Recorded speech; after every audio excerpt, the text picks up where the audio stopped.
So, so to explain the educational system and education development policy historically, which point would you start at? Well, to understand the development of education, you kind of have to start in the early modern, late medieval period. Um, during that, you see during the late medieval period, you see the expansion of what would become something like primary education that was run by the Catholic Church, primarily for the disadvantaged and also for the elite. The elite had always had tutors, but the idea of sort of an institutionalized form of that developed largely in France and the UK. Concurrently, you also had a movement in the early modern period of Protestants who wanted to expand literacy. And they opened up a lot of private schools, but they saw literacy as being a requirement to be involved in the community. So that requirement also meant that there was a charitable reason to establish it. And the Protestant schools, particularly the Puritan ones in the United States, were developed for that reason. They were kind of based on the same model as the prior Catholic, like, charity schools were, but and they still kind of had classical curriculum, education in the common spoken language. If you were shown to have merit, you would be taught geometry and Latin, and then if you went to one of the universities attached to those Protestant systems, which developed about 100 to 150 years later, you could specialize and so forth. Around the time of the end of the Civil War, and also just before it, this, in the United States, this was expanded out greatly. And you saw the developments of the many land trust universities, of the various sorts of public school systems. They were very rudimentary. They were basically, they're the sort of prairie one-room schoolhouses that are in a lot of American romantic literature. These had really inconsistent results. They were not compulsory, so even if they were freely available to the children of the community, or if they were made available at a very low cost, it didn't really make people go. Most people didn't get past, basically a fourth grade education in them. And this was seen as a problem as things industrialized. Right. The Bismarck set across a series of public schools that were sort of to modernize the German public school. The U.S. Progressives in the 1800s were very interested in this, and so they sent a lot of their university rectors and professors to Germany to study that system, and they brought it back to the United States. It was, you hear it referred to a lot by both people in the U.S., both right and left, actually, as the factory model of education. That's sort of true. It's more like the factory/military model of education. Considering the Prussian heritage, that seems appropriate. Right. So you could think of it as like the military-industrial complex form of education. It was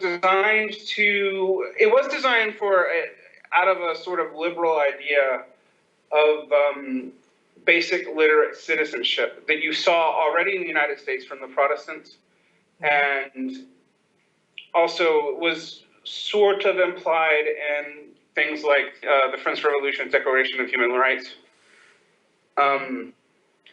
But it was also very much concerned with a disciplined workforce, a disciplined military force, and for people to be able to take sort of disciplined instruction. Now, people know this history pretty well.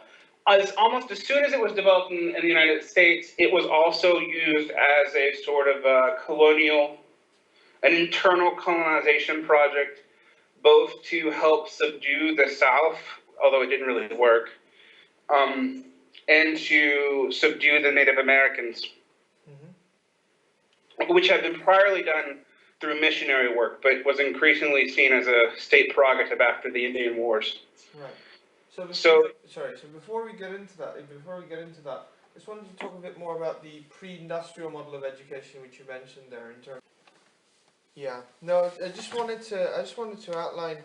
So the pre-industrial method of education, and the milieu around which education develops. One thinks of the scholastics and the sort of focus on Aristotelian ideas and the Catholic Church and so on and so forth. Was it in that milieu that it's best to think about pre-industrial education?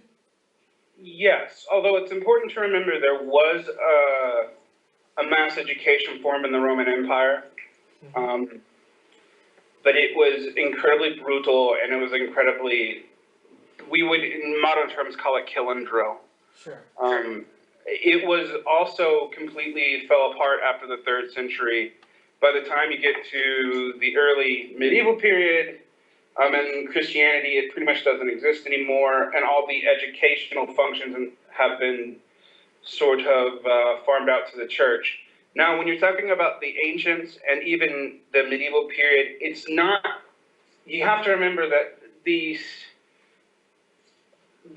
sharp distinction between the secular and the religious, and the sharp distinction between state and non-state actors was not really in existence. And, because the kingdom is not exactly, it doesn't exactly function like the state, and there's a lot of what we would consider quasi-state actors involved in education. Right. So this is still in the 12th and 13th centuries you're talking about. Right. Yeah. All right.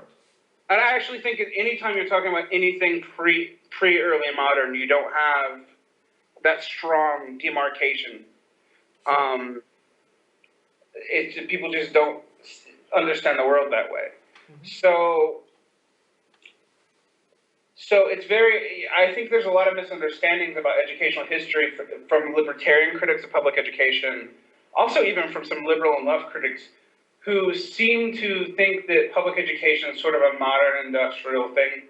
And our current incarnation of it it developed slightly before full-blown capitalism, but it's definitely contiguous to it.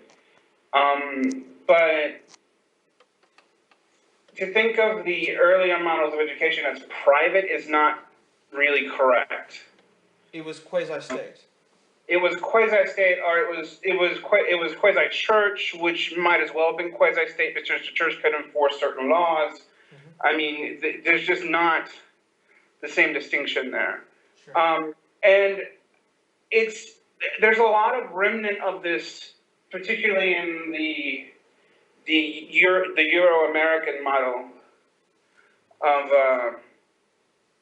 education. There's a lot of remnants of this medieval heritage. I mean, the degree system is related to that. The grading is related to that, although our strong demarcations between, say, grade levels, that is more factory grading and sorting.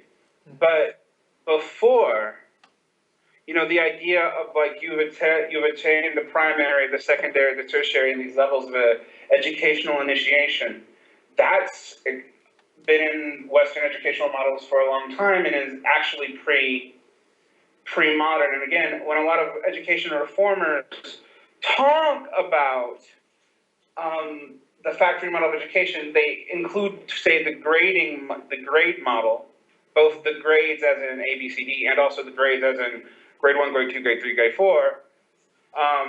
But this is a historical mistake because it exists. This is a historical mistake, I think. It's not.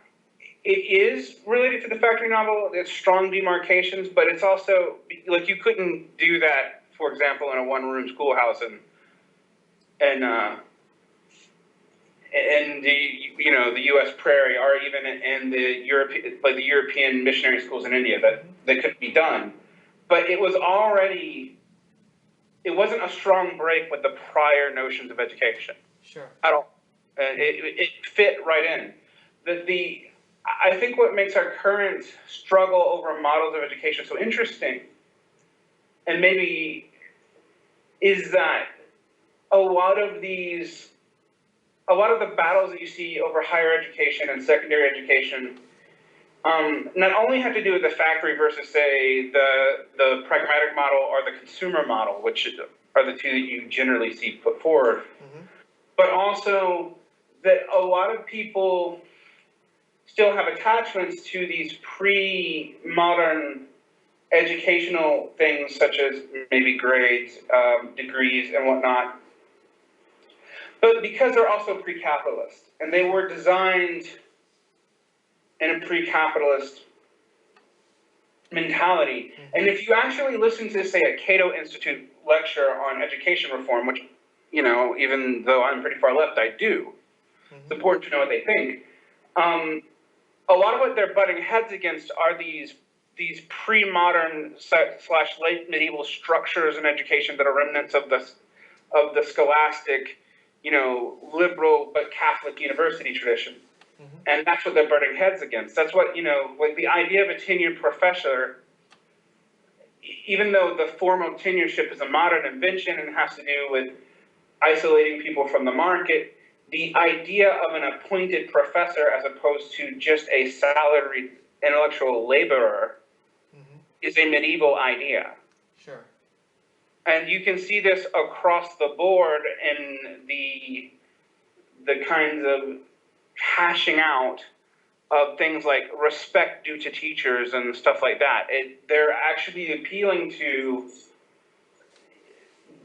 pre-capitalist sort of distinctions in education that are still in the quote-unquote factory model, but are not fully articulated in the same way because we have justified them in a capitalist setting, even though they originate to things before it. Right. And I think people who really look into this, interestingly, Marxist and hardcore libertarian notions of education tend to see the sharp break in the 18th century as a completely new idea. Even if you watch TED Talks, you'll sometimes see this, like, you know, public education was designed at the end of the Enlightenment for, you know, a pre-industrial world, and now we're post-industrial and all that. And that's not entirely false, but it misses that, like, contextualizes it. Yeah, and it seems to think that these things emerge from nothing. Yeah. That the totality of capitalism emerged at the end of the Enlightenment full cloth, and that the education system emerged full cloth out of that. And I don't think if you seriously look at the history, you can say that. Nor do I think do all modern public educational models actually fit the U.S. model exactly, even ones that are completely neoliberal. Right. But this diagnosis seems to me to be a symptom of a general, the fact that we are an Enlightenment society in some sense, and that we tend to associate or the history, quote unquote, or our history beginning from that period. Well, yes, and I think we have a very, you know, synchronic view of history. Or some might say anachronistic view or presentist view.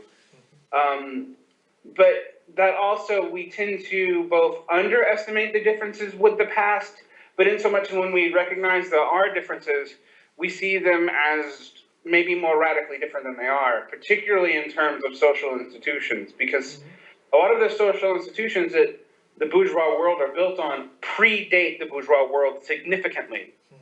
And just for example, a lot of institutions the nation state exists on predate the nation state significantly. And that's definitely true in education. Right. So what we can take, generally speaking, from the pre-industrial world to today is that education as a social institution of essentially feudal privilege, with all the cloisters and sequestrations that are meant to sort of enhance this sense that education is meant for the few, the enlightened few. It was a a sense of feudal privilege, but to complicate that a little bit, even as early as maybe the 1500s, you saw a movement to expand that privilege out to more and more of the population. Mm-hmm. Not in the totality, I mean, but these ideas of natural aristocracy that you see develop, like, for example, in the Jeffersonian tradition in the United States, mm-hmm. they're not completely foreign to the medieval tradition either. Mm-hmm. Like, the idea that particularly within the church, all right, because the church was supposed to be a sanctuary from the otherwise staid social classes. Mm-hmm. And so it was seen as not classless, it was definitely hierarchical, but it was hierarchical in a different way. And while obviously, in fact, of course, the children of noblemen had way more advantages within the church and had way more prestige and all that, in theory that was not supposed to be true, and theory does matter. Right. Because and so these contradictions are very important, for example, to understanding the Protestant notion of, for example, communal education. Mm-hmm. But they didn't abandon the old feudal structures because that's what they knew. That's what schools were modeled after. And they're also kind of naturally more efficient because the other model of education that you get from the classical world is the tutor/pedagogue model. So the tutor are also educational slave model. Mm-hmm.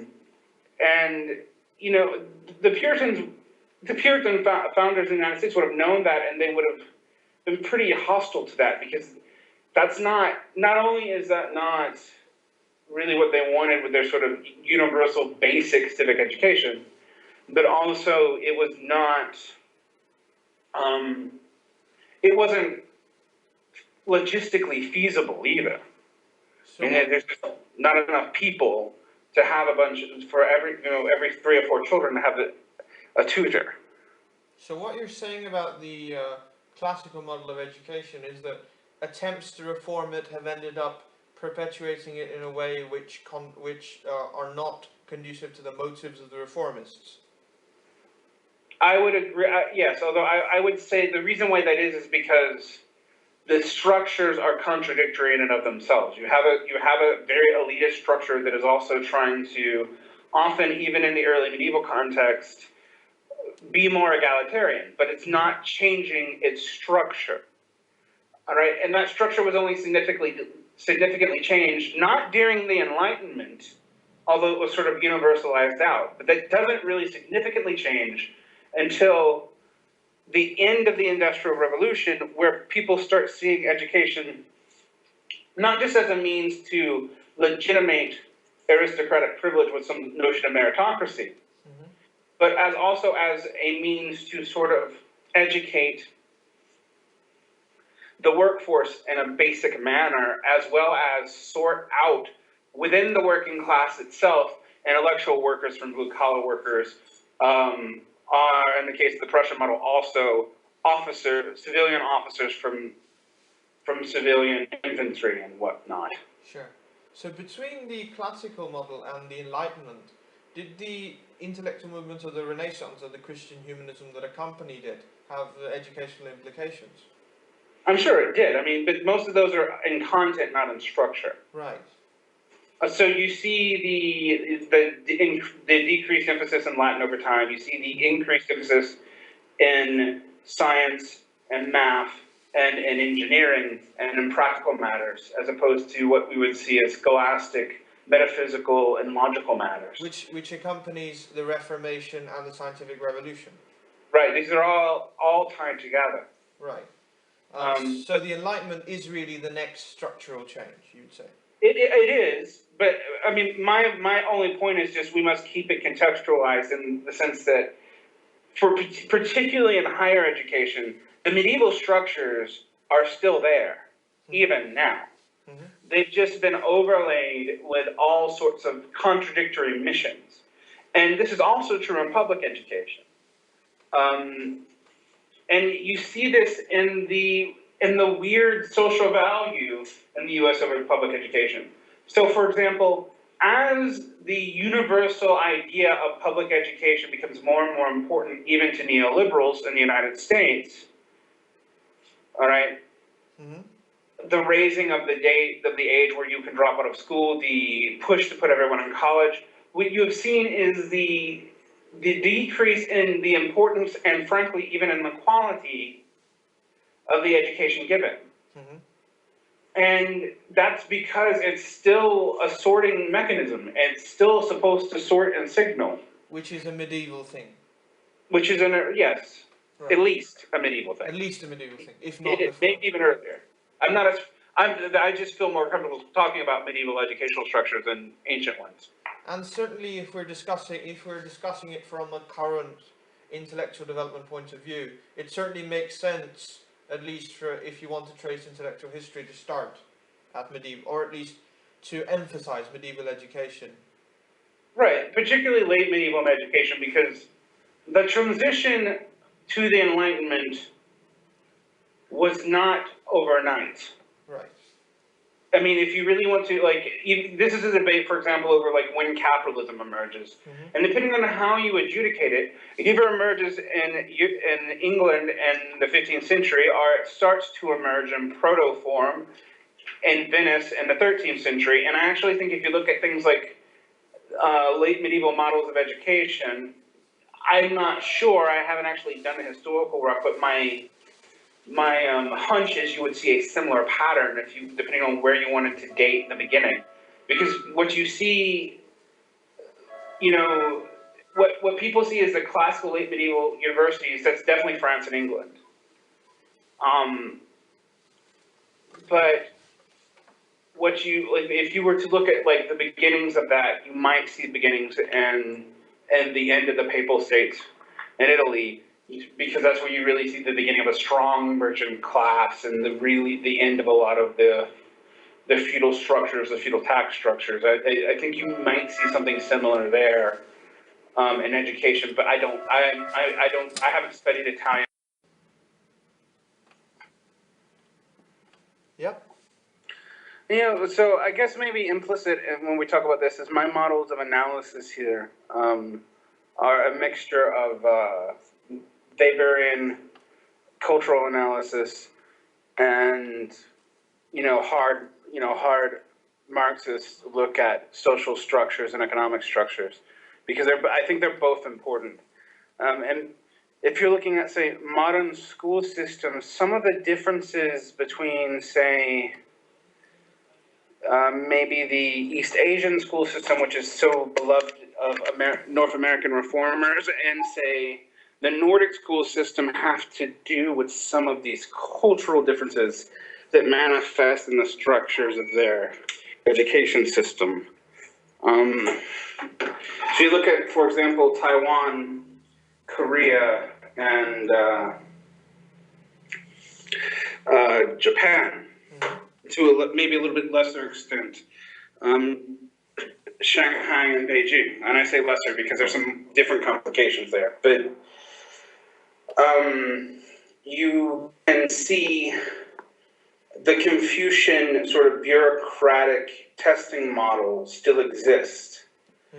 And so certain forms of, say, neoliberalization that particularly in the reform models that are based on testing, went over much better in Asia because they already had an educational tradition going back almost 1,500 years that was not discongruous with that notion of tests as the primary function of merit. And that is very different from, say, the classical education model that you see both in Latin American and North American schools, and also in Europe, that focuses on, depending on if it's Anglo, it tends to focus on writing. If it's continental, it tends to focus on speaking, but on major presentations of knowledge that are not as standardized, historically speaking. Right, so aiming to promote critical thinking, analysis, etc., etc.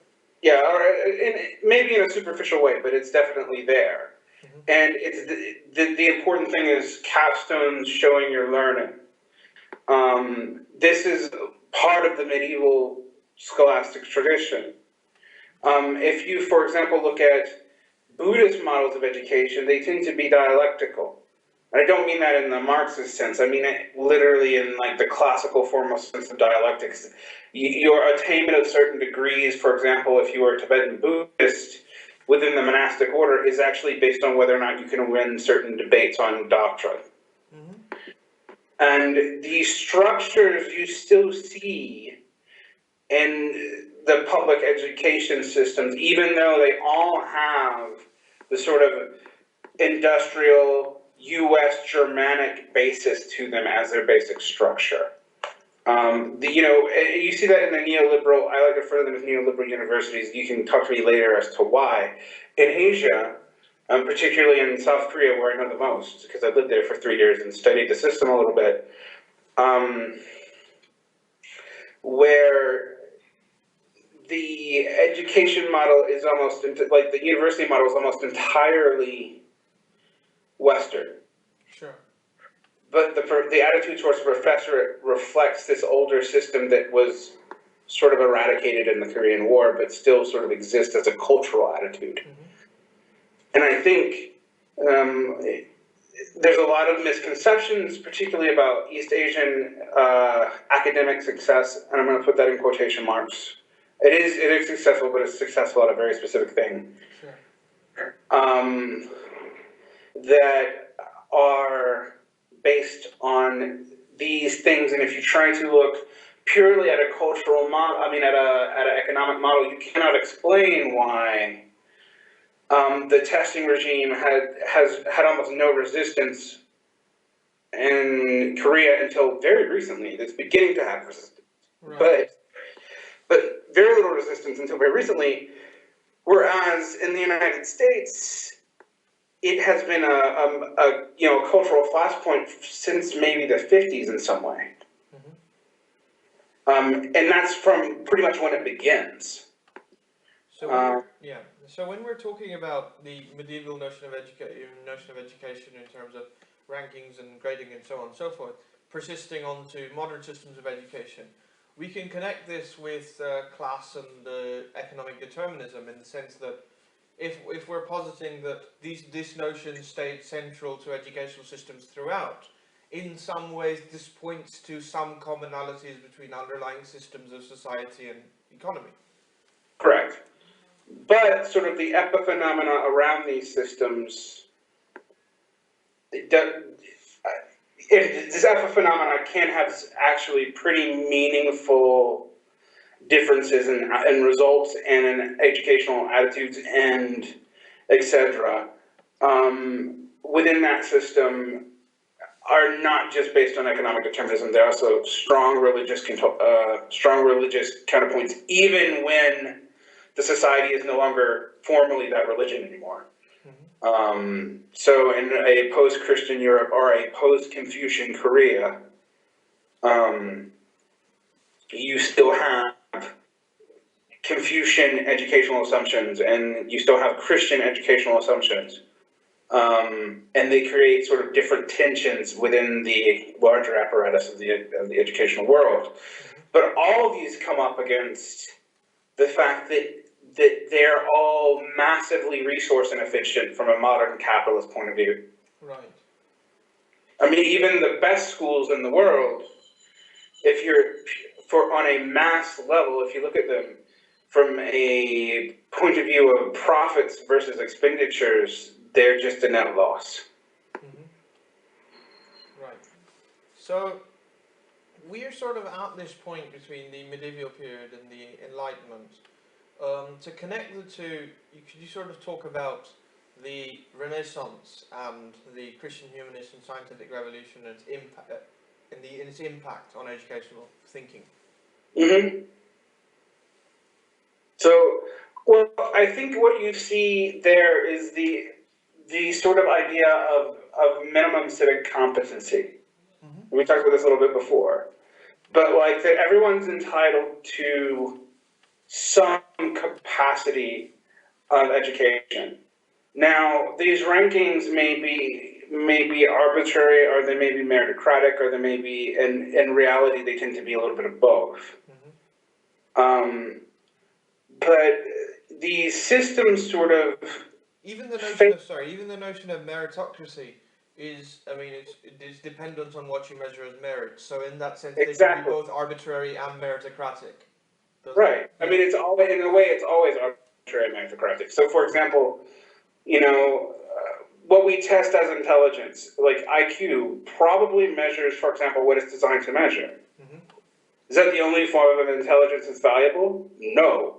If you measure other types of human competencies, would they show up very differently between cultures? Yes. Mm-hmm. So, why is it surprising that since Western culture developed the idea, Western as in North American European, developed the idea of IQ, that it reflects intellectual values that would be dominant in those regions, and thus we disproportionately score highly on it. Even if, and this is not assuming any sort of rigging, you know, that was developed consciously to suppress minorities or colonial peoples. This is just based off of the general assumption that what is valuable in one culture will be seen as a universal good within that culture, and if you export it out, it's going to look very, very different. Mm-hmm. So when we've talked about, this relates to what we talked about education being kind of a mode of society, mode in the sense of property, property in that sense. So when you're talking about education reflecting cultural modes, different types of culture, it seems like a natural consequence of cultural, well, what people call cultural imperialism, that believing that the idea of education that you're talking about in terms of IQ and so on is exportable. Right. Although, I mean, you can go too far with cultural imperialism, yes. And there are certain value. I say that because there's certain educational reforms in the United States that maybe we can go into on a different time that view things like prolonged time preference as cultural imperialism. Sure. And that may well be true, but if I teach... In some ways it's just logistical choice more than cultural. Right, I mean, like, it may be cultural imperialism, but if you exist in a capitalist society and I insulate you that for reasons, I am condemning you to poverty. Mm-hmm. So that's where the line between the culture and the economic determinism are in these different forms. While they're useful for understanding the differences and tensions between, say, educational systems on different states or different regions of the world, if you try to look at an individual case with that hard distinction, I think you'll be very misled. Right. Because they reinforce each other at every step. Mm-hmm. Right.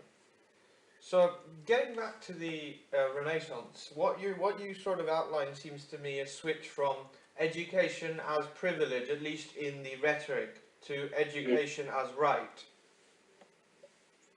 Right, but we have to be very specific here. It's education as right, but only at a basic level of competency. Sure. And that basic level of competency, depending on societies, has gone up and down.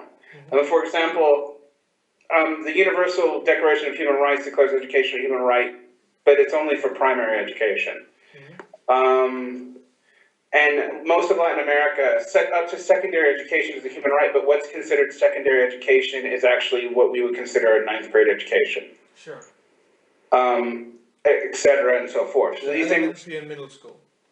Yeah, basically, mm-hmm. Depending on where you're at. Mm-hmm. And even in Asia, even though everybody goes through the public high schools, I think formally speaking, that it's not, even though it has almost a 0% dropout rate, in Korea, I believe actually you're only technically entitled to a ninth grade education, but that never comes up because everybody always goes to schools of some sort, and the government does offer them. Right. It's just a formal statute issue. So, is that it for the Renaissance? Is it just this shift of rhetoric, which is then universalized in the Enlightenment? Well, I think you see real shifts in perhaps what it was supposed to do. Mm-hmm. So, the primary core subjects change.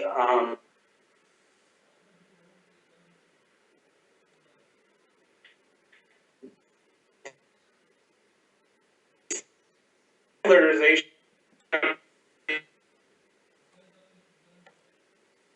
system really begins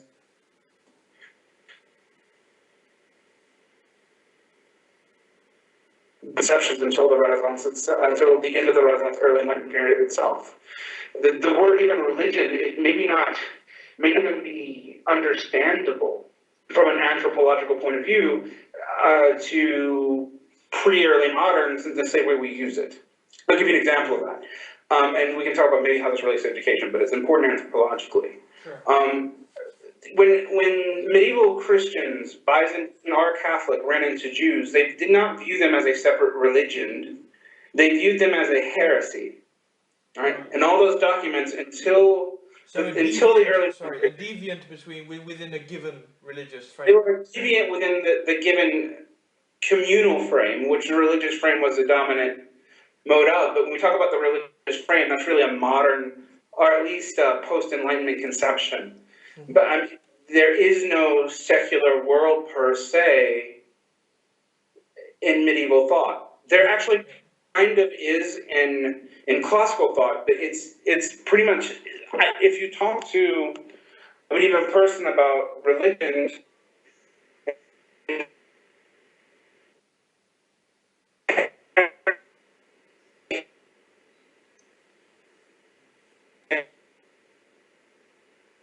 I don't know that they would have really understood, or school would not even have a conceptual possibility. That's maybe an overstatement, but it's an overstatement to make a point.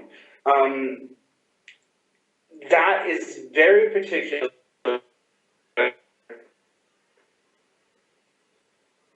Yeah.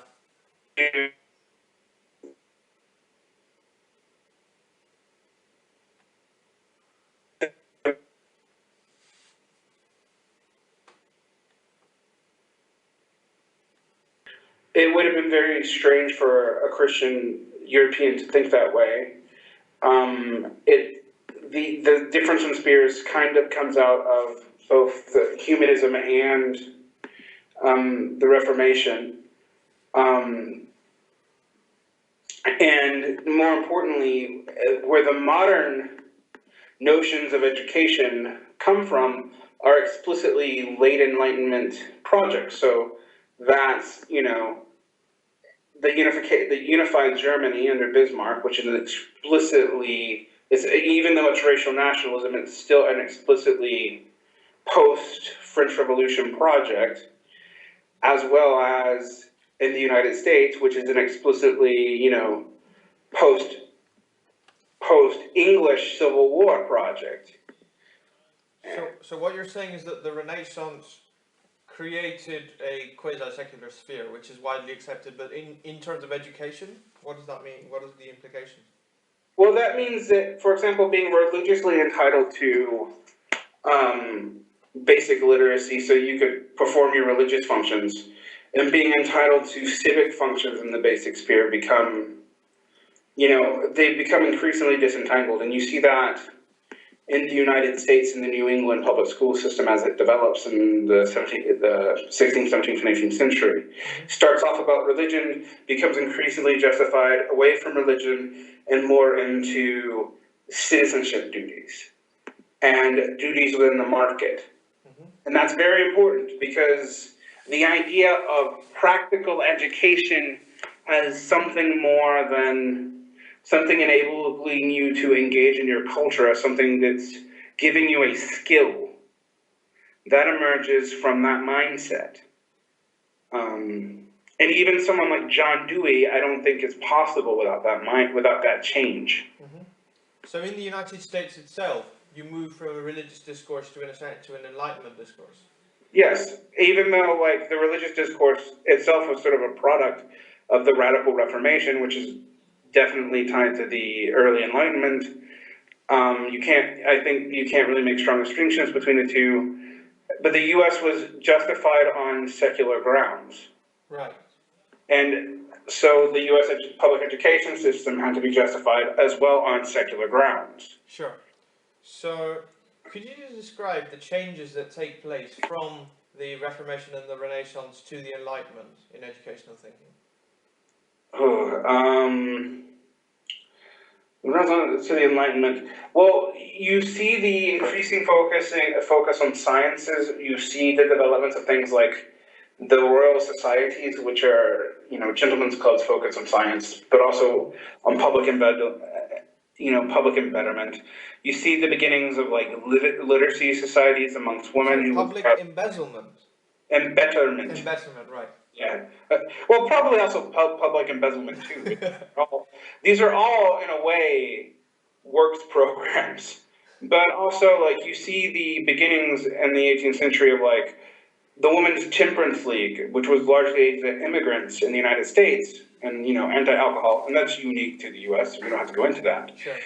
But they also went in and had very much, enlightened maternalism towards immigrant families and educating their children when they had spare time, etc., and so forth. That really begins sort of contiguous to the Enlightenment. It's also tied to Reformation values.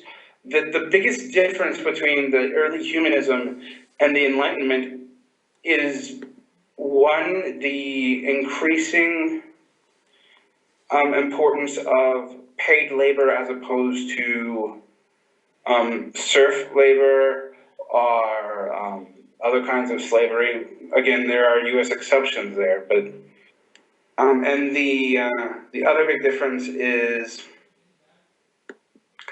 the increasing idea of a national public good that sort of develops in that interim period, and the idea of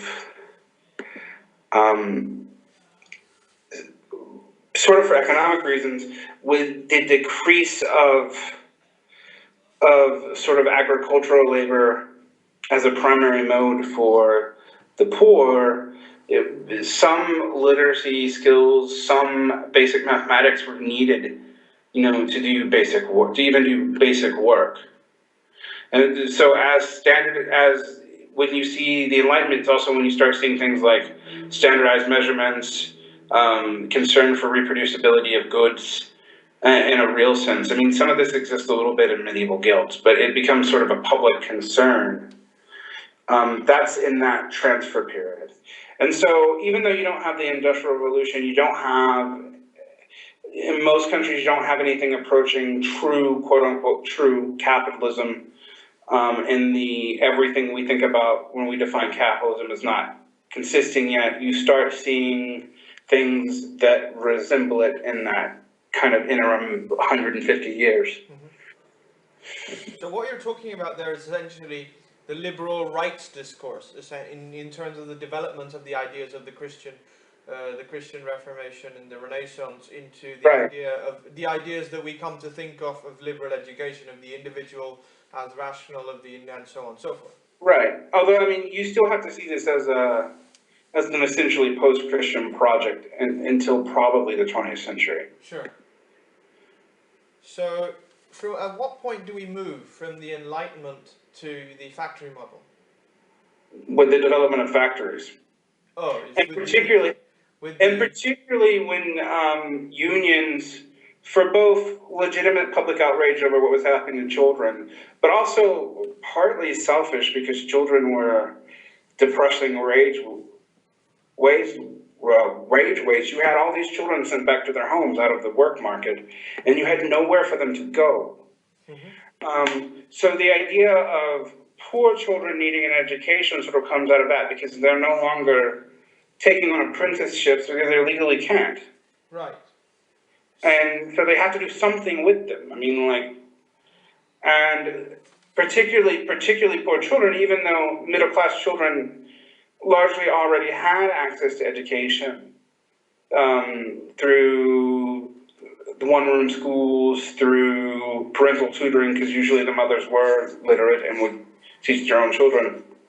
Mm-hmm. Poor children generally did not have, a wife at home to do the work. And that's, I mean, people, particularly in the United States, tend to misread the nuclear family with the man as primary breadwinner as a common thing in the U.S. economy.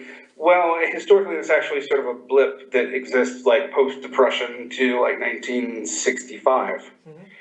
that did happen in upper class families and to some extent upper middle class bourgeois families, but for the vast majority of working women, they had to do some work, or they were so busy doing field work and stuff around the house that they were essentially doing the work, they were doing labor for the household in a income generating sense. They were not just doing what we would consider domestic labor. And that means that you didn't have much to do with the children. And so while there were exemptions made for agricultural work as far as these sorts of child labor laws are concerned, and most people don't realize that in most of North America, at least, there still are exemptions for agricultural work. Right. If you look at it in the percents, you had a surplus population of children that you had nothing to do with, and so there was a very practical reason to expand this out.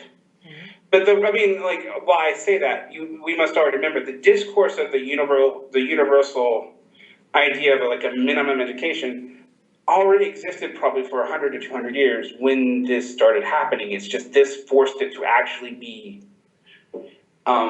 enacted. Right. It wasn't a new idea even at the time, it just wasn't ever actually applied. But the idea was developed to some extent with Enlightenment thinkers, right, from right. the Renaissance humanists. I would say, I wouldn't say Enlightenment thinkers per se, but I would say if you see the Enlightenment thinkers as a continuality of Renaissance humanism, and there's some debate in that, but I take that as a truth, then you'll see a sort of natural progression there. Now, I think we're always in danger of doing Whiggish history. So, teleology, you mean? Yeah, we're always in danger of having some teleological assumptions that this had to be this way. I think there's a bunch of labor stuff, and there's also a bunch of religious developments that were not, how you say, necessary, that led to that happening. Sure. But... And these would be? Well, I think the Protestant Reformation taking a particular tone is one of them. And the tensions out of the English Civil War. I mean, I think for people on the far left, I think the English Civil War is the least understood time period typically, because we don't think of it as a revolution because it self-destructed. But you could say the same thing about the French Revolution. You can say the same thing about a lot of revolutions, depending on the definition of self-destruction.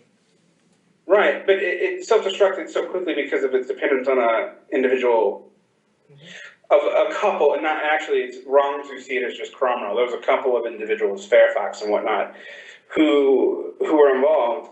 But our entire notion of liberal property rights does develop out of English common law views at the end. Yeah, John Locke. Basically, John Locke gets all the credit, but most of those views were actually commonly argued by even people like Milton. I mean, Fairfax, one of the early generals, whose family, by the way, bankrolled part of the U.S. Revolution, already had similar claims to John Locke before John Locke was even really, much out of his teens. But, so yeah, on John Locke and generally speak, but then the reason a lot of thinkers are remembered is because of their ability to offer an appealing coherent system, right? John Locke has a coherent, it's still religious, but he has a coherent Protestant property rights view of the universe that also is corresponded with natural rights and the social contract theory. It's fundamentally based on a myth, but if you ignore that, it's perfectly internally coherent. Now, it leads to contradictions in other places. You can talk about John Locke, who wrote the South Carolina, Constitution, which enshrined slavery. But, so you have a contradiction between universal rights of man and not from the very beginning, from moment one. But these ideas largely come out of the English Civil War. If the English Civil War had gone a different way, if Charles I had been, less shitty at almost anything, perhaps a lot of things would not have happened. Because you see the radicalization of the English Civil War It's very different from, say, the radicalization of the German Mennonites, who were just crushed and their ideas are largely forgotten. But the English Civil War, there you have the parliamentary dynamic re-establishing itself between, in terms of the balance between Parliament and the King, in which, Right. yeah, then I mean, you said quite a lot of things would not have happened had the English, maybe quite a lot of things would have happened. But it would have happened in a different manner. Yeah, definitely. In terms of, the English moderate tradition, perhaps would have been slightly different to how we think of it. Right, and that would have had effects in the various colonies. That would have had effects in Europe. I mean, Montesquieu. You have the French view of separations of power, which were actually kind of based off misguided notions of things in the English Civil War that weren't even true. These things would not have happened. So while there are definitely tendencies that I think you saw a liberalizing tendency before that. Sure. The particular forms that we see would have happened. You can say the same thing, for example, if, say, the Great Schism had not have happened. The development of Western culture would have been very, very different. Or, for example, if the Pope hadn't pissed on the Jesuits when they almost converted China to a Christian power, right, things would have been very, very different. All these things could have gone in multiple directions and almost did. We don't want to have a hard teleology on this, but from sort of a broad spectrum point of view, these tendencies were already in the air. It's kind of like what elements of these tendencies would be favored come out of almost historical accident. And that is conducive to a somewhat teleological view.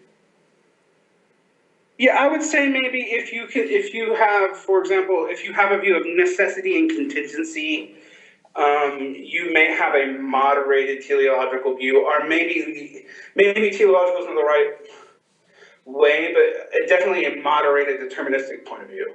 Sure. The thing is, there's so many factors that can go in so many different ways. I mean, that's why the battles over, say, the form of education reform, I do think actually matter, even though the neoliberalization of education is complete. Yes, it's going to happen. But how it happens and what its exact ramifications are not set. And I mean, I think that's even true now.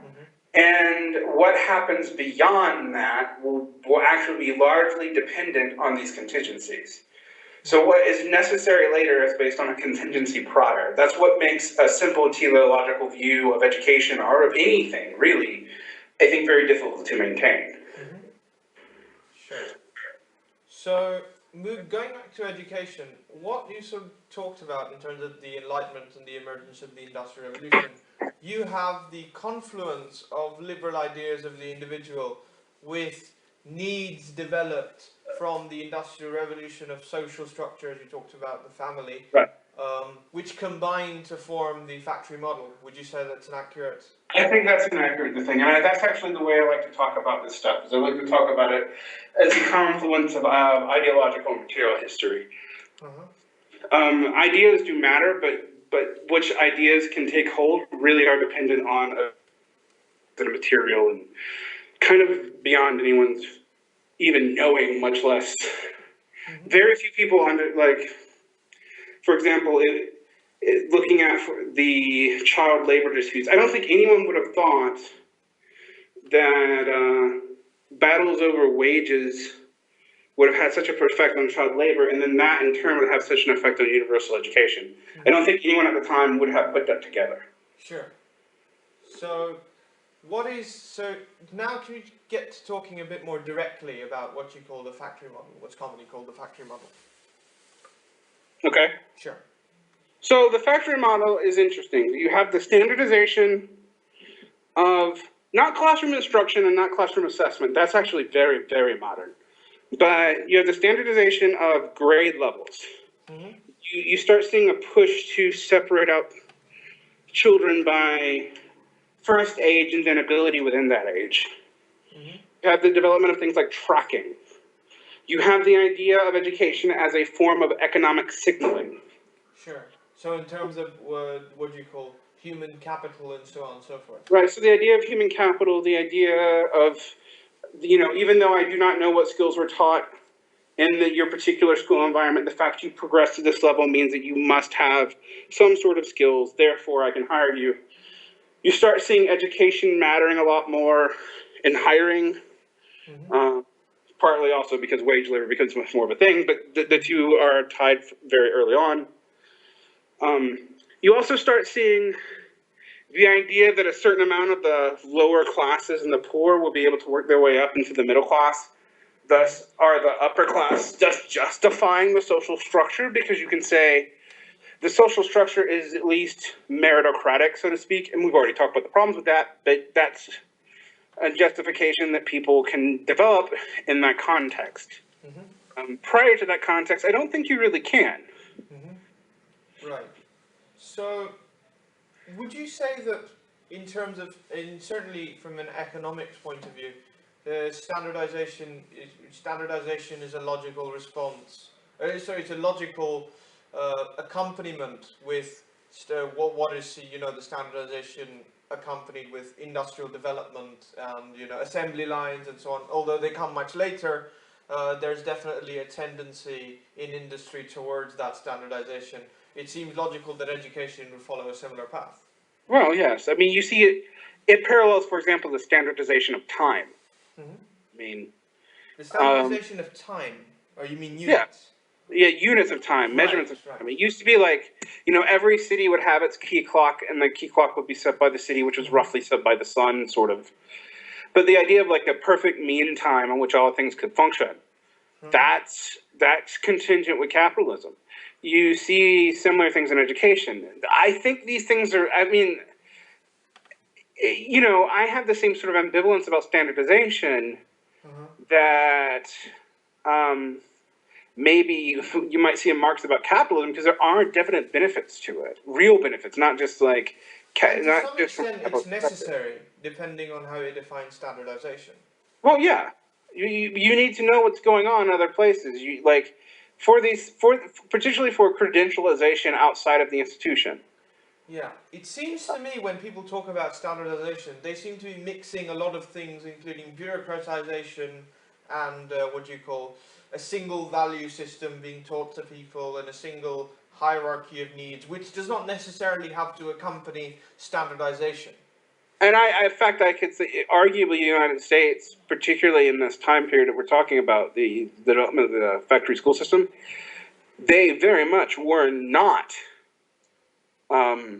standardized in the bureaucratic sense of the word. They were not standard. I mean, like, each locality had, by law, the right to regulate most of its own educational functions. Sure. So, that's kind of this. That's also a sort of a consequence of the states' rights, kind of, not so much states' rights in terms of just very much the decentralization of the American system. Right, but I mean, it's not. You don't just see that in the American system. The Canadian system is equally decentralized. Even though I think it does have some form of natural curriculum, although I think Quebec is exempt from it. Sure. The way they implement labor practices from different points in Canada are sometimes radically different from province to province. Sure. They are not as decentralized in their funding, which doesn't matter. But the idea of national curriculums and whatnot as a form of standardization is really more of a European deal than it is a North American one. Sure. But all of it was about, you still see, like, for example, the quasi-state accreditation organizations, which are not really, they're kind of like the Fed, but in education. They are associations of state schools, and they have sort of a state imperator. If they discredit a school, it has repercussions under law, but they're not government agencies. You see that starting to develop in the United States. I mean, in the very beginning of the 20th century, because you needed some form of sort of loose agreements of recognition, and and whatnot that came with standardization, but that's also when you start seeing the bureaucratization beginning. Right. But I think you're right to insist that those are separate things. Well, yeah, it's because the claim of standardization has kind of emotive baggage when it's made. Well, yeah, I think largely because people hear standardization and think standardized test. Yeah, which is not the same thing. Not remotely the same thing in the area that we're talking about, because these systems of degrees and whatnot, a lot of them, of course they had tests, but a lot of them, like I said, were more based on large projects, or they were based on the idea of the verification of a standardized professional, which is why you start seeing the licensure of teachers. Mm-hmm. Although, in some areas of the United States, the licensure of teachers happened very, very late, like sometimes as late as the 1980s. Mm-hmm. To some extent, I mean, there's sort of two trends here. Firstly, there's the conflict in educational thinking generally, between the structure of education and the primacy of the individual, which sort of exists in thinking about society in general. That's number one. And number two, there's people sort of having the inability of thinking about education from the point of view of systemic design, rather than as a kind of, Well, and you see, your listeners don't know this about me, but I was a public school teacher in the United States for 3.5 years. Right. The dominant mode of discussion about education tends to be, they tend to talk about educational structures, but they're also, and this is encouraged in the education reform movement, to thinking about individual teachers really being super, super important. Mm-hmm. And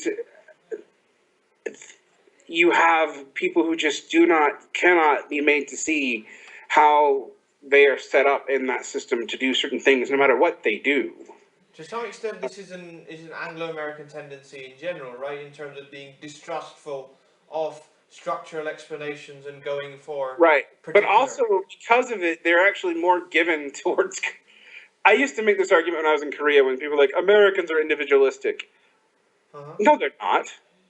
The cultural rhetoric of America is individualistic. Yeah.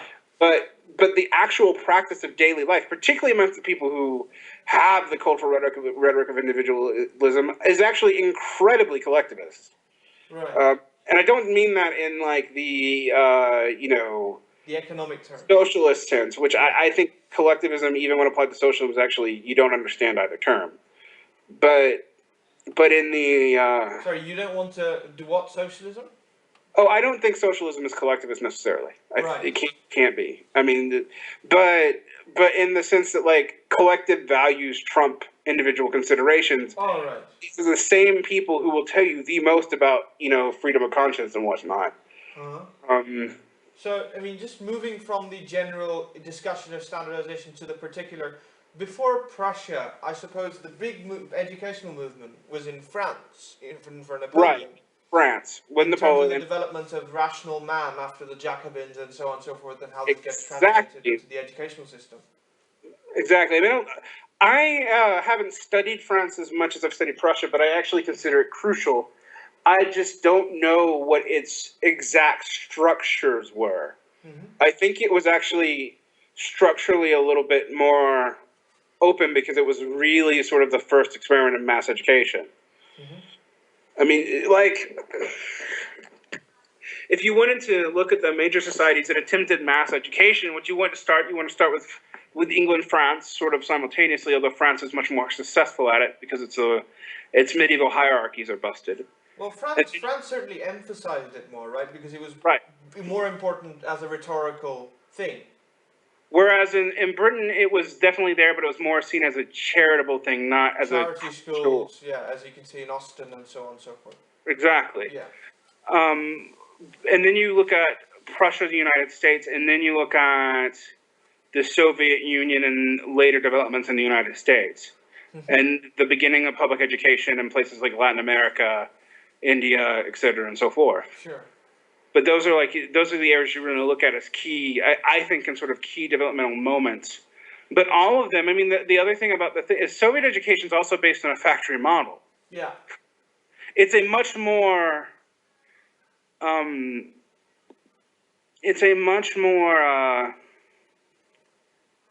money matters much less to it. But it's because money mattered much less to the Soviet Union, was not technically supposed to exist forever. Right. But it was still quote unquote meritocratic. Uh-huh. It's still sorted in similar ways, and even though it worked wonders, educating what only a generation prior was a largely illiterate society. Uh-huh. And then ceased to be so, obviously. Yeah. Yes. Well, it worked wonders with that, but it was still not. It wasn't that different from the American model, except that it put more emphasis on group social development and on social intelligences.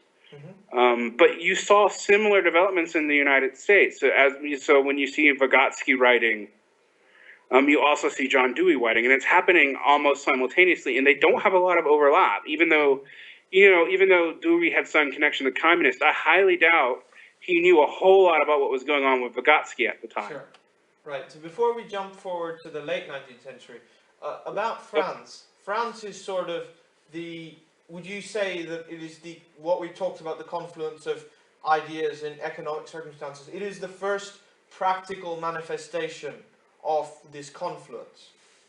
I think so, yes. Yes. So, moving from France to, would you say Prussia is better to discuss before we talk about Dewey, or? Oh, I think we've already kind of discussed Prussia, but it's important to note that Dewey's philosophical system was just as enamored with Prussianism as anything else. Right. Yes, it was sort of a break from it, but James had based a lot of what he was doing off of things going on in Germany. Sure. This is William James, the pragmatic philosopher. Yes, William James, not Henry James, not the other various Jameses. Right. But and also German idealism and German rationalism was important to Charles Peirce, not Peirce. Also, yeah, Peirce. Peirce. It's Peirce. It's not Pierce. Or is it the one that's spelled with an I in it? Yes. Right. Charles Peirce, who was one of the first pragmatist philosopher, he was still influenced by Prussian logic, so it's not even completely gone there, and that's just something we should emphasize. It was just a different emphasis. Mm-hmm. So Dewey approached things with a constructivist model of intelligence instead of, say, a perennialist model. So he thought that things should be constructed based on the needs of the society at the time. He also was much more ambivalent about capitalism. He was more or less a social democrat, or whatever its equivalent was in the United States. He participated in sort of an ideological defense of Trotsky, even though he's never really a Marxist. Sure. It's important. Oh, Dewey, you mean? Yeah, Dewey. Sure. No, but it's important to know that he was not completely separate from this same factory tendency. Right. What he wanted to do was to move it away from such what we call drill and kill instruction and just memorizing facts to a more sort of skills-based naturalistic approach. Mm-hmm. So, but I suppose there's nothing about that that's inherently anti-capitalist at all. No, it's very much an elaboration, or not so much an elaboration as a very derivative of this general human capital discourse. Right. I mean, it's just a shifting of focus on what matters in human capital. Mm-hmm. And it's important to realize that Deweyism was never. I mean, it had profound effect on educational theory, but it didn't so much change the structure of the schools that much. Right. I suppose it's sort of analogous to social democracy in the way that the social element is justified as a means to keep the factory model, or not even to keep it functioning, to improve the factory model. Right. It's basically it is a reformist, to use horrible Marxist terms, it is a reformist tendency, period. Right. It does not see the factory model as innately problematic. Sure. It sees it as incidentally problematic. Sure. Right. Similar to the social democratic critique of capitalism. Right. Like, if we can fix wages enough through regulation and or unionization, then everything will be okay. Similarly, we can stabilize economic cycles using demand management and Exactly. Keynesian policies. Land management, regulation, although I think some of this we call Keynesianism, it's really actually just 19th century, early 20th century economics, because for all the talk of the free market, no one actually practiced it even then. Right. Yeah. Even for some libertarians, I'm not sure how much we want to get into this for educational history, but for some libertarians, even the idea of the night watchman state, which is in itself a minimalist construction, is anathema. But definitely, states in the 19th century extended very much beyond the role of night watchman. Right. Well, you look at, for example, the regulation of oil extraction in the United States. Mm-hmm.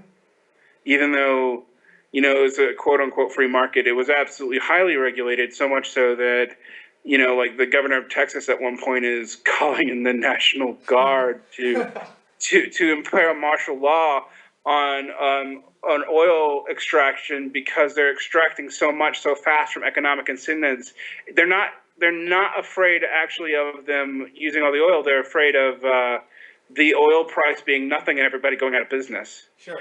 Yeah, I suppose when we're talking about this, we're talking about not so much for the free market versus government intervention. It's about the structure of the institutions within a given system of wage, labor, a certain mode of production, etc., etc. Right, and that needs to be known, because I think people can get very confused on some other issues when we talk about modern education reform, if you see it as a free market versus non-free market issue. Mm-hmm. And I think a lot of that's just a binary that doesn't hold up anywhere. It's based on an ignorance of society in some, because you assume all things constant until the government intervenes. This is how you can get terms like the size of government, which is a totally incoherent notion within the system we've defined here. Right. No, there's all sorts of things like that. I mean, you also hit like the weird such curtailings of individual liberty is totally anathema. If a government does it, it's totally okay if a corporation does it, because the corporation you freely choose to join, although not really. Mm-hmm. I mean, as monopolies develop, but whatever. That's economic theory. Yeah. But you can't totally separate that out when you look at education. Mm-hmm. And these models get really complicated, I think. For one, the factory model of education even though it exists probably for 150 years, it doesn't really probably come to dominate the entirety of even the U.S. until the 1970s, because a lot of the U.S. was so poor it couldn't maintain those schools. Mm-hmm. You really needed the post-war largesse for that to happen. Right. So in some ways, even though public education in the United States predates a lot of European public education, even the French system, because you have the Protestant public education system in the colonies before they're even independent, it's not as developed consistently across the United States until maybe the 1960s, 1970s. Right. It takes a long time. So moving from Dewey, what were the practical implications of his pragmatic constructivist philosophy? Well, one was sort of the return to character education as it was stressed, mm-hmm. and early sort of Protestant educational systems. So those things come back up. The idea of everybody being entitled to more than just skills education, it comes back up too. So, increased arts and literature and stuff in the public education system.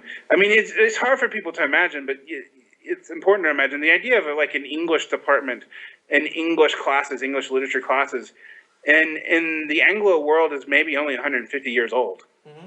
And that stuff really sort of dovetails really well with Deweyism. I mean, of course, everybody read books. But if you look at, say, school books from the 1910s and 1920s, and I used to have some around my house. I didn't bring them with me here to Mexico, but they're not like literature textbooks at all. I mean, they're in some ways quite difficult, but they're not trying to teach you like character education in the same way. They're not interested in that, and a lot of the substance of what you're reading is incidental to like the point of grammar. Right. And that's all changed with Deweyism.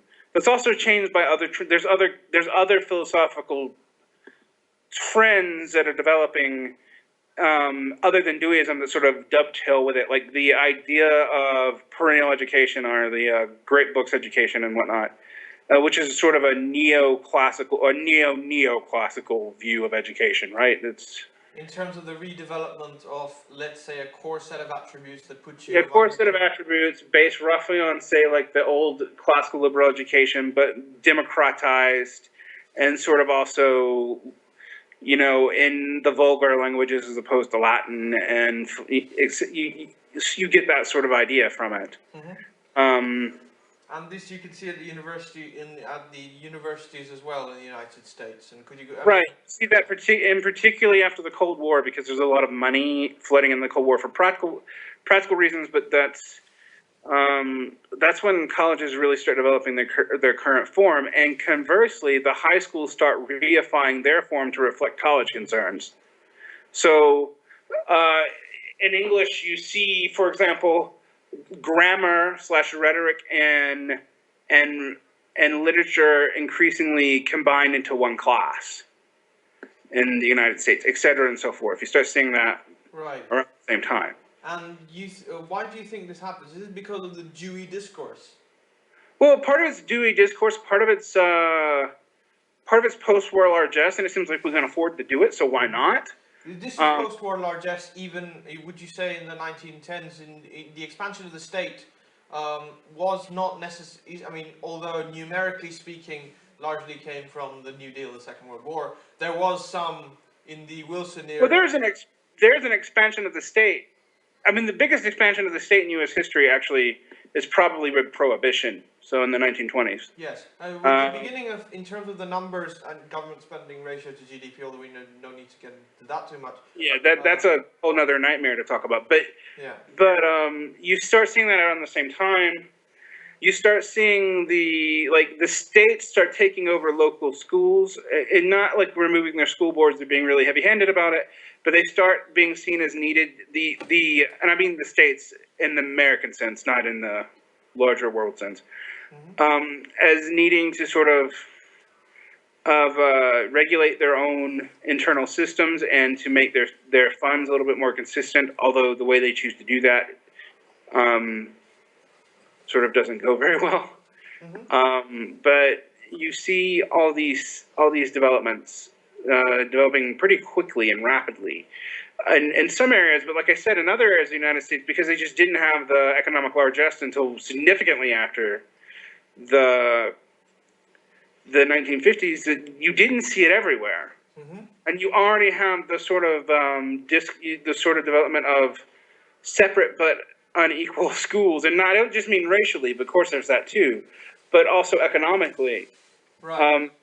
You know, almost from the very beginning of the factory model, you really start to see it, because they have to start dealing with funding, and the way they deal with funding is local funding, but with a more universal curriculum or standardization. And you can see how this goes pretty quickly. I mean, it's one of the reasons why educational outcomes in the United States, they look pretty bad, except, although, to be fair, Britain doesn't look a whole lot better. So you see and neither does France. You see developments pretty quickly where things get really complicated, and you see it in the countries where public education really begins. This is still in the early 20th century. This is mid 20th century when you start seeing these really come to head. Like, I mean, it's very hard to talk about, for example,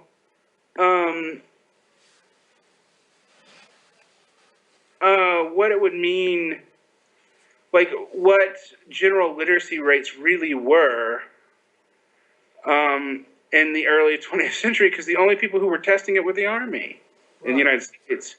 I mean, we just don't know. Right. So we have projections, but the projections can be different by up to 20%. Right. Well, yeah. I think it's more useful to talk about structure than what is the 1910s equivalent of PISA. Yeah. Well, and, we might get this another way. I tend to distrust PISA entirely, right. But yeah, I mean, I was using it as a placeholder for standardized. Right, you're right, and it's important to look at it. It's very hard to break this stuff down, but you see this sort of movement, and it's very uneven. And I mean, in the United States, it's still uneven. I mean, the United States has some of the best public schools in the world and some of the worst public schools in the world, and kind of comes out in a shitty wash because of it. Right. So something that you talked about, which is quite, I think, feel important to highlight, is the emergence of educational inequalities within the mass education system. To some extent, this development is inevitable in the sense that education reflects the underlying structure of society. But could you elaborate a bit more on that?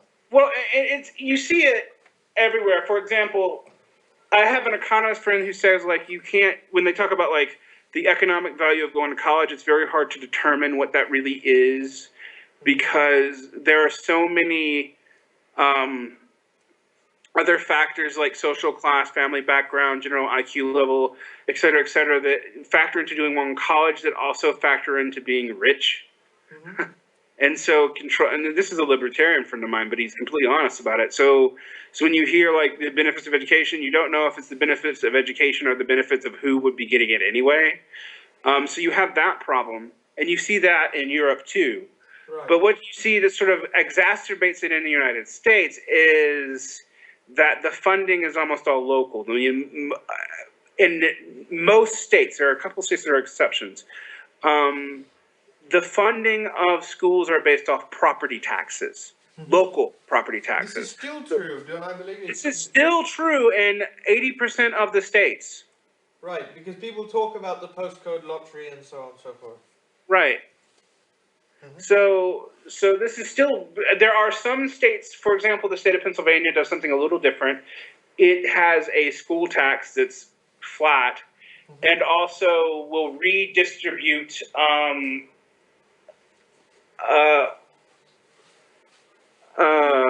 surpluses to the schools evenly. Sure.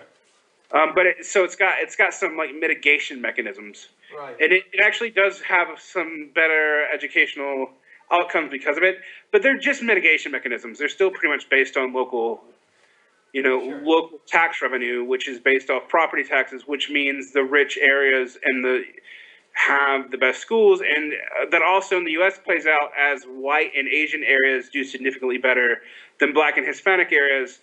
And before we get into that, I know a lot of race realists like to talk about that a lot, but Hispanic's not a race. Mm-hmm. So, yeah, there are Hispanics who are more European. Well, there are a lot of Hispanics I know even here in Mexico who are way more European descendants than me. Right. So it's hard to it's hard to tease that out exactly, mm-hmm. But you also have the fact that the education system in the United States was inherently unequal because it was segregated. Right. Although integration didn't do a whole lot better, and integration, by the way, only was done in the South because the South was the only area of the country that was required to meet the Civil Rights Act laws. Mm-hmm. So, for example, the schools in New York City have been segregated forever because they're segregated by what neighborhood they're in, and they never started the busing system. Sure. Right. So you have that all over the United States, and it's much worse than I think you see in most of the other developed long-term democracies. But again, like I said, if you look at for example, the middle tier of crappy public education, Latin America doesn't feel so well. The Nordics and East Asia do pretty well on these PISA score tests.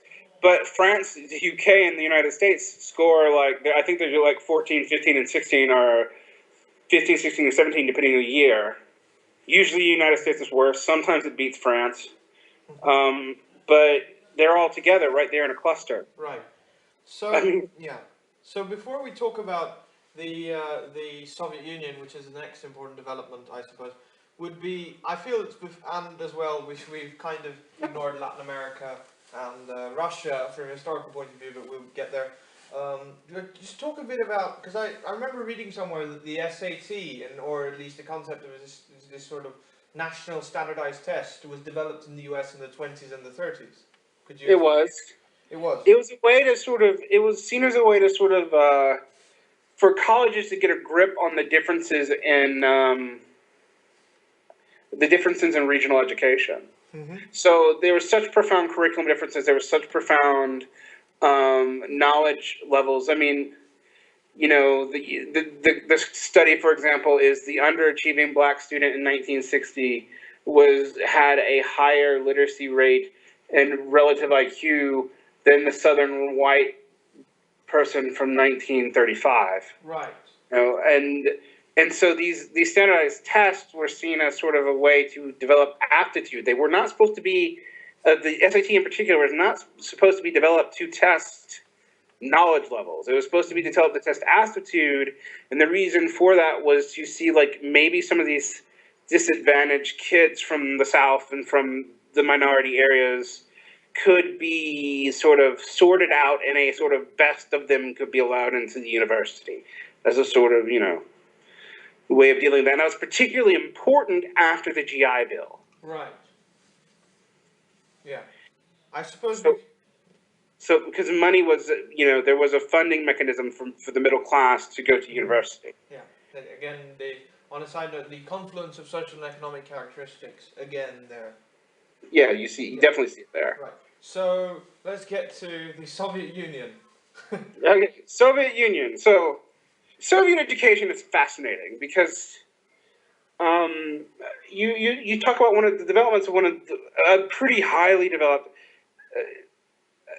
mass education system that came into being after a civil war. It wasn't even built with. I mean, the amount of resources it had was pretty amazingly low, actually. Mm-hmm. And it was incredibly successful at achieving fairly high literacy rates. I mean, and then the Soviet universities were some of the best in the world. Right. I mean, it was incredibly successful, but it was still set up on the same sort of model. I mean, they modeled themselves off of, I think, largely off of France. Yeah, in more ways than, my knowledge of Soviet education is limited to a admittedly insightful documentary film I saw by the director Adam Curtis. You might not be familiar with it. I love Adam Curtis. So. Oh yeah, it's called The Engineer's Plot. Exactly. Yes, no, there we go. So yeah, he also does a good one about the Soviet use of cybernetics. It's pretty hilarious. Yeah, is it the one? Yeah, I think we're talking about the same one. Yeah. Yeah, but anyway, yes. That's what I think it has a different name in the United States. But go ahead. Yeah, no, that's my basic. But to some extent, in terms of what you see in that documentary film, the Soviets are trying to import an entire model of industrialization straight from the United States. And so it seemed logical that when the Bolsheviks are trying to develop an educational system from ground zero, it seemed logical that they would have Western European influences, considering that Stalin as well as Lenin saw the objective of the Soviet Union as developing, and development at that point was defined from a Western point of view. They actually went so far as to have like almost a feedback loop, because they would pay these French and American teachers, liberal progressive teachers, to go over there to some degree. Mm-hmm. Not so much in the Stalinist period. This is a little bit more in the Khrushchev period. Yeah. And sort of aid, but also like indoctrinate them and send them back to have influence on their own education systems. Mm-hmm. Yeah. So in the Adam Curtis Vygotsky, we talk about a lot, was based out of that, but he's not the model that was actually used in the Soviet Union. So in the Adam Curtis film, what you seem to be talking about is similar to the idea of intensive engineering education accompanied by the reintroduction of bourgeois specialists. Right, and they needed the bourgeois specialists. That happened really early. Yeah. That happens as early as the NEP. Mm-hmm. And indeed, remember the thing about Lenin's head being a light bulb which eliminates the entirety of Russia. Illuminates, not eliminates. Right. Yeah, and stuff like that. Well, I mean, like, you know, there is a truth that we used to talk about, like, when I dealt with, when I was in more Marxist circles, we used to say that, you know, communist communism was basically collectivize the surplus labor and electricity. I mean, it's almost that simple. It's collectivize surplus labor value plus electricity, and then utopia. Yeah. Which of course didn't really happen, but the idea was they went and based a lot on the progressive model of France. They did a lot of studying. They had their own people studying it and trying to refine it the Soviet way. And you saw like Vygotskian sort of group cognitive therapy, cognitive therapy, cognitive social cognition theory sort of develop out of it, and that does work. It's had influence in the United States, although no one really touched it in the United States until probably the 1980s. Yeah, in the sense that you say it's French, certainly the way that, Curtis talks about it, which obviously colors my interpretation of it, there is the idea of the ideal communist man and so on and so forth, which seems to correspond to the idea of the ideal Enlightenment man, the rational man. Right. Well, both Stalinist and Trotskyist typologies of history are explicitly teleological, in which the liberal evolutions of the United States and France are seen as major world-turning events, even though and progressive ones, even though they are essentially bourgeois. So they model, the whole Marxist thing there is the bourgeois is not always wrong; it's just always exploitative. Right. In generally speaking, but that would be the general development. The idea of wrong contradicts our sense that we are scientists following the laws of history. Right. And so basing the French is a little bit easier to do than the United States because the French are a little bit more sympathetic in general. But the idea that you would take those school reforms that you saw with, Deweyite constructivism and a bunch of French theories, starting with Piaget forward, and sort of Sovietize them for the better Soviet man, that makes complete sense. And I have to give, the Soviet system of education was, while not innovative in a lot of ways, it did a lot of things. It did a lot of things really well, and it did it much faster than the U.S. system did. I mean, and this is true in China too. The amount of education that got done in the amount of time, this happened. It was similar to what happened in the U.S., but instead of it taking basically 5 generations, they did it in 2. 3 cheers to the planned economy. Right. Yeah. I mean, it occurs to me that if we were to play this podcast to one of these radical Marxist people that you talked about, they would, considering the historical statements that we made, they would find enough material in here to conduct death threats against both of us. Oh yes, probably. But they would also probably decide that we are basically saying the Soviet system worked, and I actually don't think that at all. It was just. I don't think we said that though. No, I don't think we said that either. But I think they would hear when I said the Soviet system was really efficient at getting people to and had really good universities. I think you'd already be down when he talked about not believing completely in economic determinism. Well, yeah. Well, the fact that I didn't declare Max Weber a bourgeois heretic probably was enough grounds for my being sent to Siberia. Anyways, continuing the movement, what about Latin America in terms of we could encapsulate? Latin America is much more problematic. For one, its development is incredibly uneven, and its states are incredibly uneven. They are, some of these countries are massive. I mean, Mexico's massive, Brazil's massive. I mean, truly massive. And they have bigger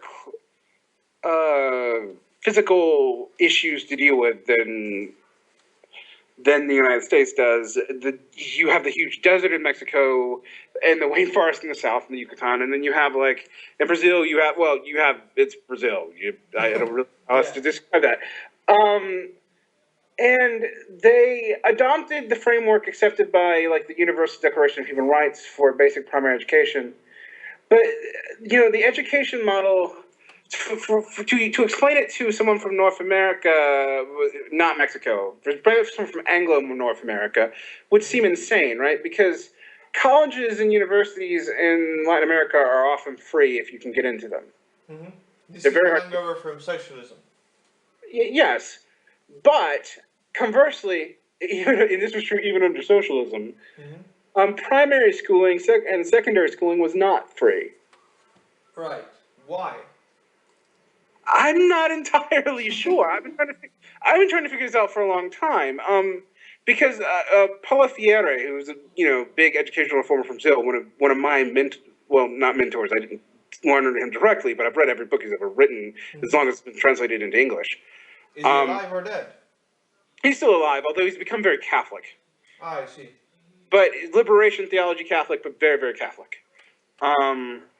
But he talked about the banking model of education as opposed to maybe the factory model, and the banking model is the model of the teacher having the knowledge and then giving it to you, etc. and so forth.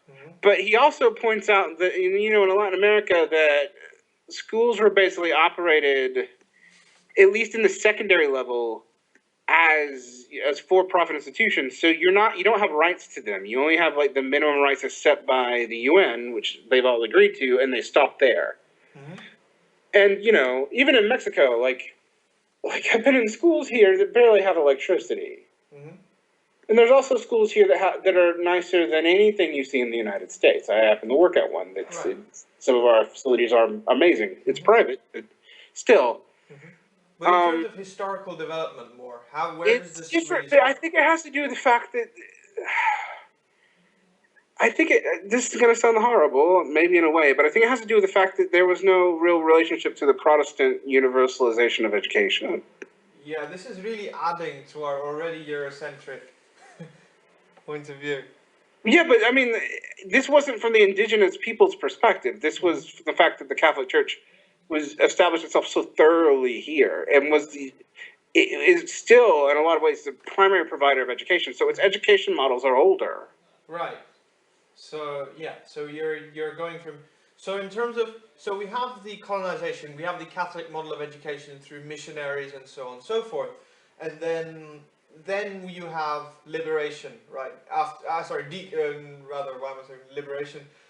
You have liberation, and you have an anti-clerical turn, but the anti-clerical turn is never particularly thorough. And the most thorough place it is probably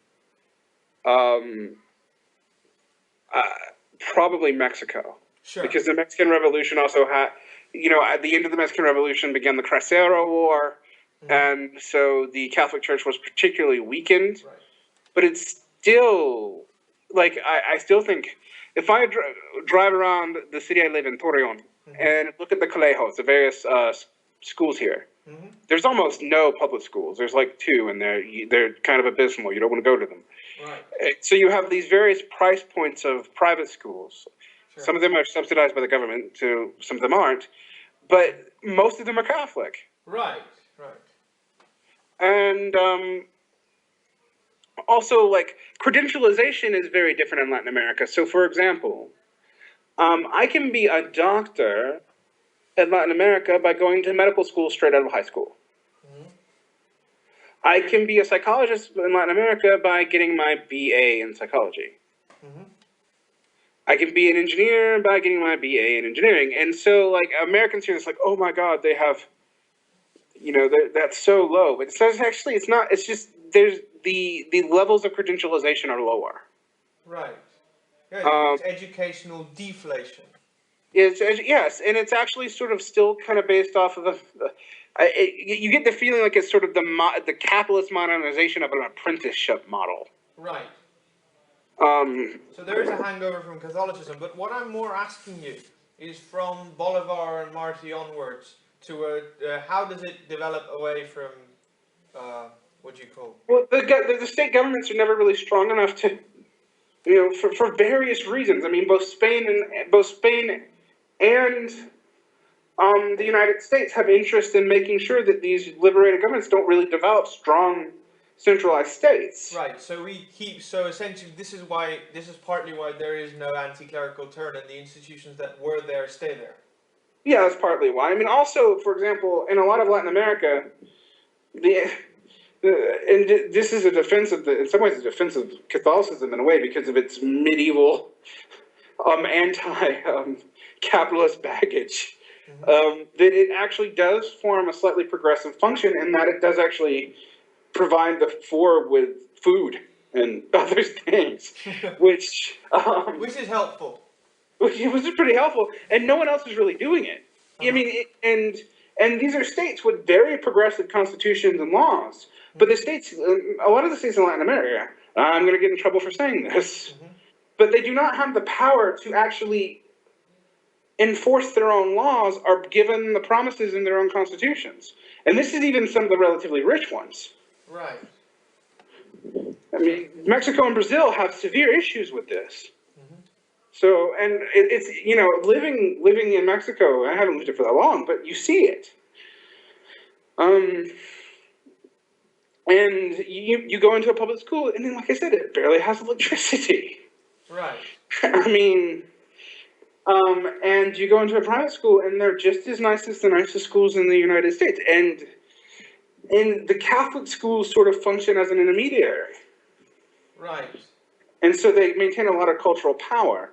And also you do have educational deflation or at least stagnation. So... But is that necessarily, I mean, I don't think it's necessarily bad, because visualization is not all good. I mean, like... It's not like the United States is celebrating the idea that you have to get a PhD, and you recently posted something about an adjunct having to write 5 books, which obviously... The adjunct had to write 35 books. 35 It was something ridiculous. It was like... a joke? Was it something like The Onion or we something? don't know. I actually do think it's true because it was posted on a real job board with a real university behind it. Some people think it's a joke. I think it's actually a school that is hiring an adjunct that they already know who it is and they've made it ridiculous so only that one particular person can apply. But even then, why would that person apply? But in all seriousness, the United States, for example, the college degree is worth it. Do you know why it's worth it? It's not because the college degree, people with a college degree are making more money. They're not. Signaling. It's signaling, true. But it's also, the signaling is different. The difference between a high school graduate and a high school dropout as far as income terms now in the United States, there's almost none. So if you don't at least get college, you're almost in an unemployable class, or at least and this includes a lot of jobs that even as little as 10 years ago did not require a degree. The reserve army of labor. Exactly. Wow, yeah, these notions come in handy. And also it makes, from a completely cynical sense, and I don't mean this in a conspiracy theory. No, yeah, I think I know what you're going to say, go on. That you need to keep people out of the workforce. Yes. Yes, well, yeah. This is actually something that can come straight out of vulgar Marxism. Yeah, I mean, and this is something where this is an analysis I actually kind of share with a lot of vulgar Marxists. And it's not just you though. Are you familiar with The Wire? Yes, I am. David Simon states something like this. What do you call in most of his public appearances, even though he's essentially a social democrat. Yeah, he's a social democratic capitalist. Yes, I mean, but what he talked in terms of keeping these people out of the workforce, these are the terms he uses. Well, not exactly those, but. Well, I mean, you have two things. You have, in the United States, it's the most acute because you have either stay in school until you're 24, 26, 30, or if you're a minority in particular, but even if you're a poor white male, go to prison. I mean, like, those are usually the two outcomes. Or deal drugs, obviously. Yeah, or deal in the informal economy. There's not just drugs, there's a whole lot of stuff in the informal economy. The informal economy in the United States is fairly large. Yes. I mean, like... Drugs, prostitution, human trafficking, etc. Drugs, prostitution, human trafficking... I don't know about human trafficking all that much. But... Neither do I mean, like... car repair. All these sorts of, like, shade tree, industries where people are trying to avoid getting business licenses. Right. I mean, and there's a lot of it in the U.S. Yeah. So you have the shade tree mechanic, you have the off the books non-union plumber, you have unlicensed contractors. All these are informal economy. and it's maybe 20% of the U.S. economy. I mean, like, it's not as bad as what you hear about in some of the worst parts of the Soviet period in like the 70s and 80s, but it's not that far from it. Right. Right. So just what do you call? So for in Latin America, you have what happens then? What in the socialist turn in the 40s and 50s in terms of for to school? You see an attempt to. I think that's when a lot of these basic primary education movements sort of happen. You see an attempt to secularize education. Yeah. It is much more education that's much more regulated in Latin America than the U.S. Meaning that, like, for example, like requirements of secularization and certain things you have to teach in the U.S. They pretty much don't exist for private schools. All right. Right. There's almost no, as long as you meet whatever accreditation board you have agreed to be a part of, there's almost nothing tying you to anything. And in Latin America, that's not true. For example, in Mexico, we are just as held to the SEP, which is the education ministry for Mexico, as a private school as any public school is. Mm-hmm. So that's different, and that starts in the socialist turn. So you have a lot, but it's regulation more than, say, subsidization or socialization. Right. And a lot of it's just that the industrial interests in Latin America, even in the socialist period, were so strong and well armed Mm-hmm. that most of the governments couldn't do anything about them anyway. Mm-hmm. I mean, like, could you imagine, like, El Salvador, even in its most socialist government, trying to take on the United Fruit Company? They have a bigger army than the whole state does. Yep, that is true. Now, and that's why I think that's large why Latin America, like, part of it is the Catholicism, but also part of it is it was not allowed to develop on its own terms. mm-hmm. And so even when it had turns towards secularization and socialization, they were more incomplete than in, say, the US and Canada. This is for the same reason that they couldn't really shake off clericalism, that there was outside pressure. Yeah, I mean, and also and because there was outside pressure, the church was in a much better position to do a lot of the functions that a progressive state would do. Right. I mean, which is why liberation theology is important. Sure. You know, and while my Jewish ass doesn't tend to get all up in political faces here, because, you know, even though it's majority Catholic, depending on the country, I mean, there are some pretty reactionary countries in Latin America. Let's not have no bones about that, and the church plays a large role in that. But this is a region of the world where Opus Dei can run, like, basically paramilitary groups, and also so can basically Marxo Catholics. Right. And they can coexist. You are and maybe making a lot of enemies on this podcast now. I'm just honest. Yeah. And the only place you see that something like that in Europe is Ireland. Yeah, with the IRA and so on and so forth. Right, and also with the educational system never being completely declericized, and yeah, you know, and also there being right and left wing Catholics in a real sense, as opposed to just namby-pamby liberal Catholics are hyper reactionary Catholics, because the church has to eat up so much of the social order, and that's a big part of what's going on in Latin America. That's changing.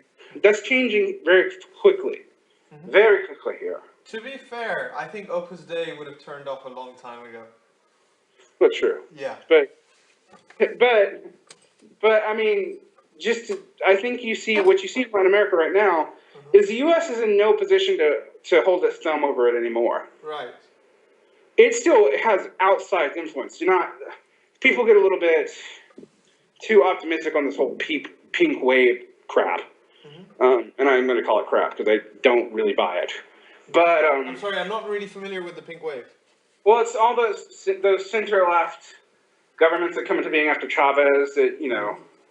Oh, right, so Morales, Chavez, but also like Lula and, you know, all the people in the Southern Cone. Yeah, Lula I actually class a bit differently. I mean, I understand a lot of the economic policies and stuff. He's, I suppose, a bit more, like, consensual, if you know what I mean. No, I think so. I also think Chavez was never as popular as the left wants to believe him, nor as unpopular as the right wants to portray him. Yeah. And Maduro is barely holding on to things. Uh-huh. And there are huge social problems in Venezuela that contribute to this, such as it's still narco-cartelized. Yeah. It still has Caracas trades with some places in Honduras as the most violent places in the world. Right. I mean, so people have to be very careful when they talk about Venezuela. But it's its own. It's changing in Latin America because the U.S. influence is much diminished. It can turn to China. Its internal economies are actually developing.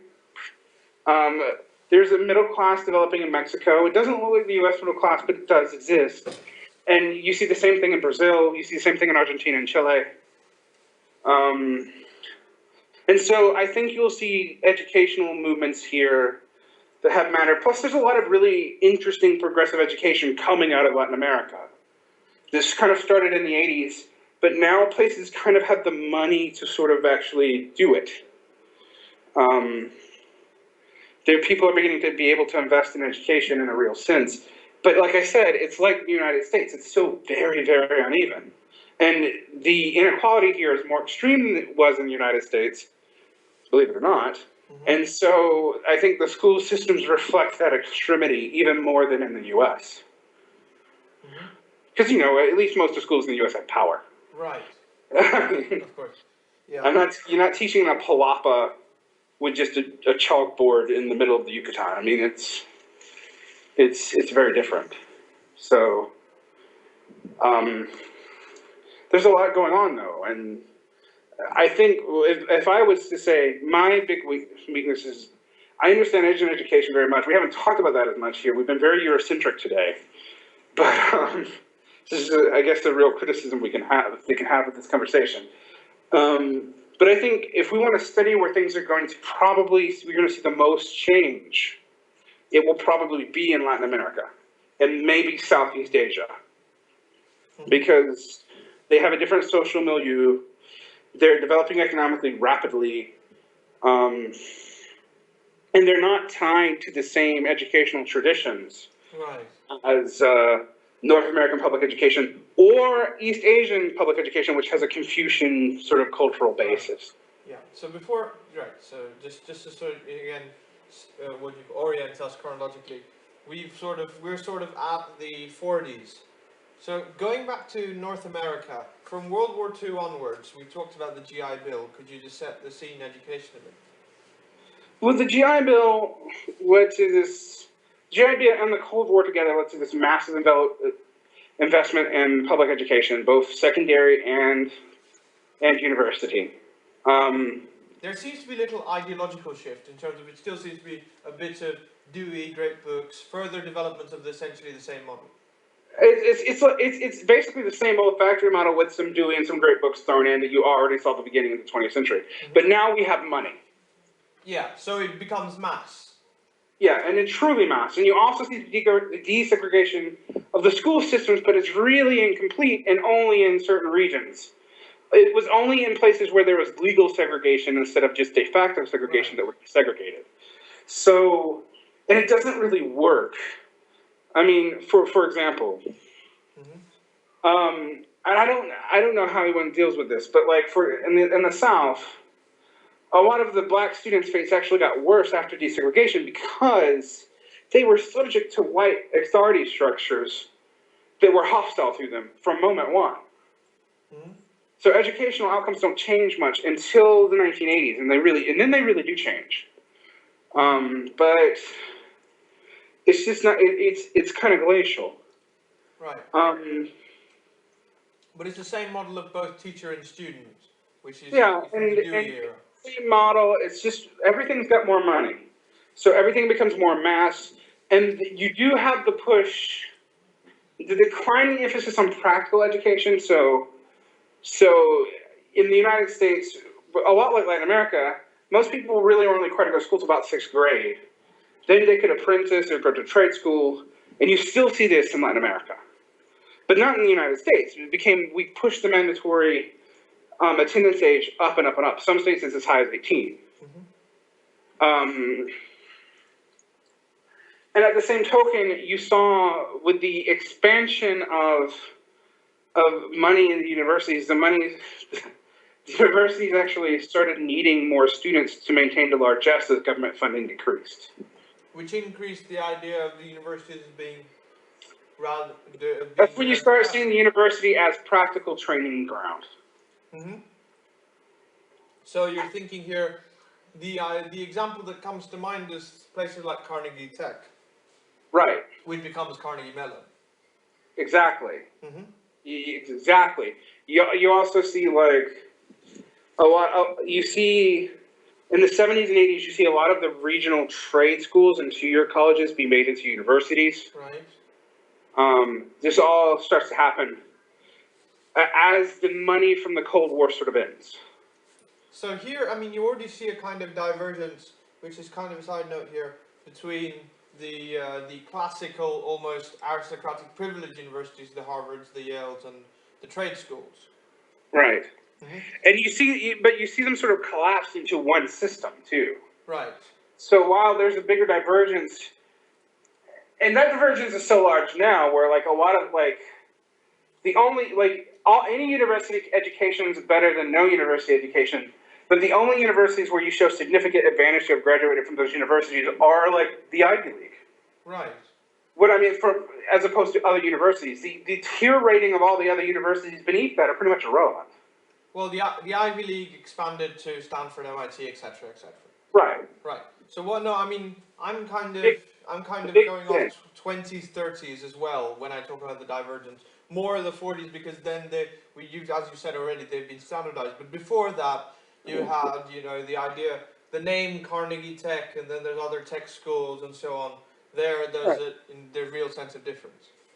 Right, and you also have this is also when you start seeing tenure developing as a formal thing, as opposed to just sort of the informal way it existed prior, due to increased investment in universities, both government and private.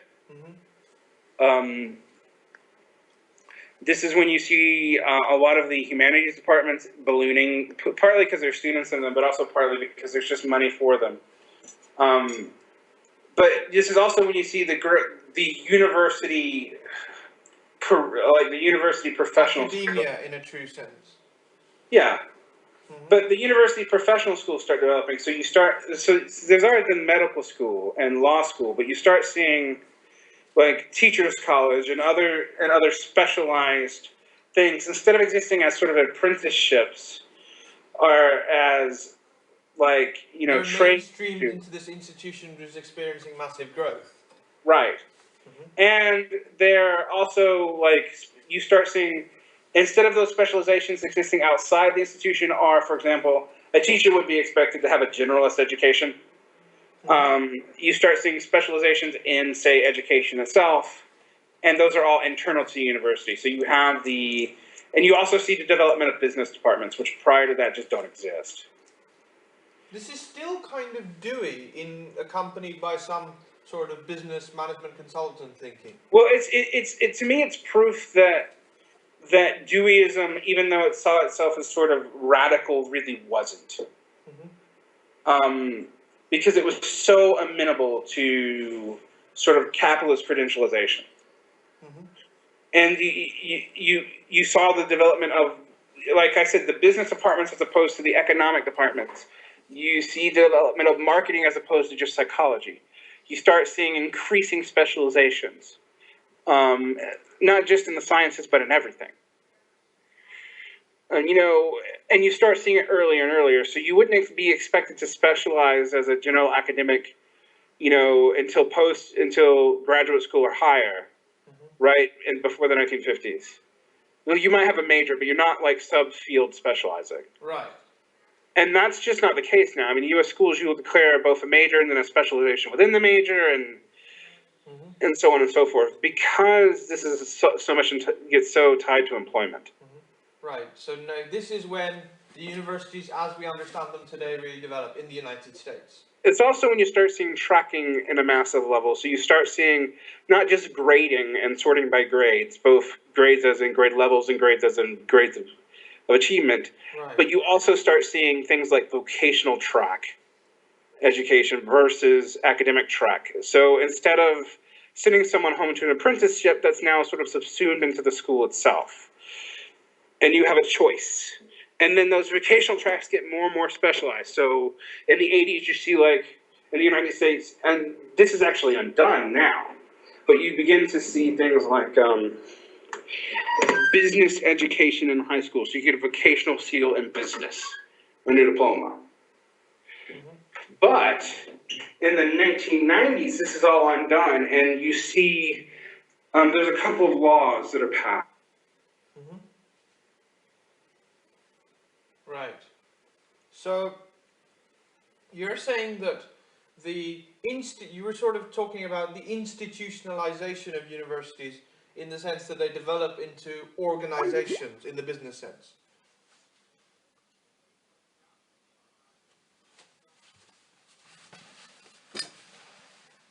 Go on. Right, in the 1990s, and in the United States and the UK, you see two reform movements. In the 90s, you start seeing in the US the end of the tracking system, which had only been about 20 years old anyway. So this vocational education is largely eliminated. And it's sort of farmed out to universities or to trade schools in entirety. And you start seeing more and more states pushing for just a general college preparatory curriculum, with the assumption that everyone is going to college. You also see in the US and the UK, the Labour government tries to pass a sort of scientific management system. Yeah. Weirdly enough, even though it was a Labour initiative, this is picked up in the US by the Texas GOP. Really? Mm-hmm. Wait, this is in the late 90s then? Because if it's Labour, it's the late 90s. It is. Right. So. And they then, when George Bush wins the election, they export that to the federal government from Texas. Ironically, Texas is now opted out of all this, but... This isn't NCLB, is it? No Child Left Behind? Becomes No Child Left Behind. It doesn't start as that. It starts as something called IDEA, which is the idea that everybody has to have access to a college preparatory education, and also you couldn't restrict access based on like a special education needs or mental capacity. So everybody has to be in a general classroom again. And then out of that, there starts to be sort of a movement to scientifically measure that on a state-by-state level, and they're basing it off of reforms that were made in the UK. Now, these forms fail in the UK, but that doesn't stop them from taking on the United States. Right. And that becomes into the Bush reform policies, and then that scientific management is also really amenable to neoliberalization and these idea of charter schools and school choice, which had sort of come into the spectrum in the 80s, but weren't really a big thing until the late 90s. And this all gets crunched together into NCLB. Before we discuss neoliberalization, because I think we need to do a bit more stuff about the 80s and the context of it, we talk a bit about Asia, which I think really becomes significant. I mean, apart from obviously Confucius, becomes significant from the 50s onwards after the redevelopment and so on. Asia's redeveloped, and you have a ton of educational entrepreneurs who go out to Asia from the United States. And these are people, a lot of them open religious schools, and you'll notice a disproportionate to population number of, say, particularly in Korea and in Taiwan, of Christian schools, also in India. They're just disproportionately represented. They're also Catholic school, and they're largely private. There is sort of a public counterpart to them, but in Korea and in Taiwan, that counterpart's very small. Now, you have the massive universities in China, but that's sort of, you have the Cultural Revolution disrupting all that, and then you have the 80s. So by the time you get to the 90s, they're actually on similar trends. Right, so what did the 80s do in China And Korea, can you speak about, is there an analog there? Can you Yes, there mention the is. comparison? Okay.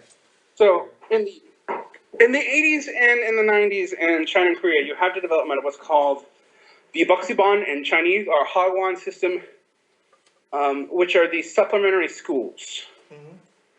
So the schools in East Asia, even now, are very traditional. They're very brutal. A lot of them still rely on corporal punishment, although technically in Korea it's illegal, but you still see it. And I mean brutal corporal punishment, like stress positions, things that you associate with like Guantanamo Bay. Right. So this is China or Korea? Both. Both. Okay. So this is in schools. So in schools, corporal punishment. So this relates to a popular stereotype of Korean and Chinese what you call rigidity and discipline. Right. Mm-hmm. It's not an entirely false notion, but it's also not an entirely true one. I can get to that later from my experience living in Korea. Mm-hmm. But what you saw was the development of a huge sector of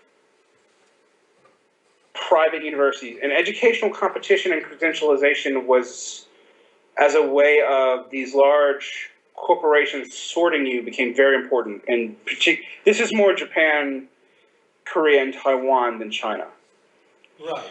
And that's why China has some different trends because it didn't have the large family super conglomerates that you see developing in the other Asian countries. Right. And they're interesting because they're family run. So and if you're not in the family, then your chances of going up are based on credentialization.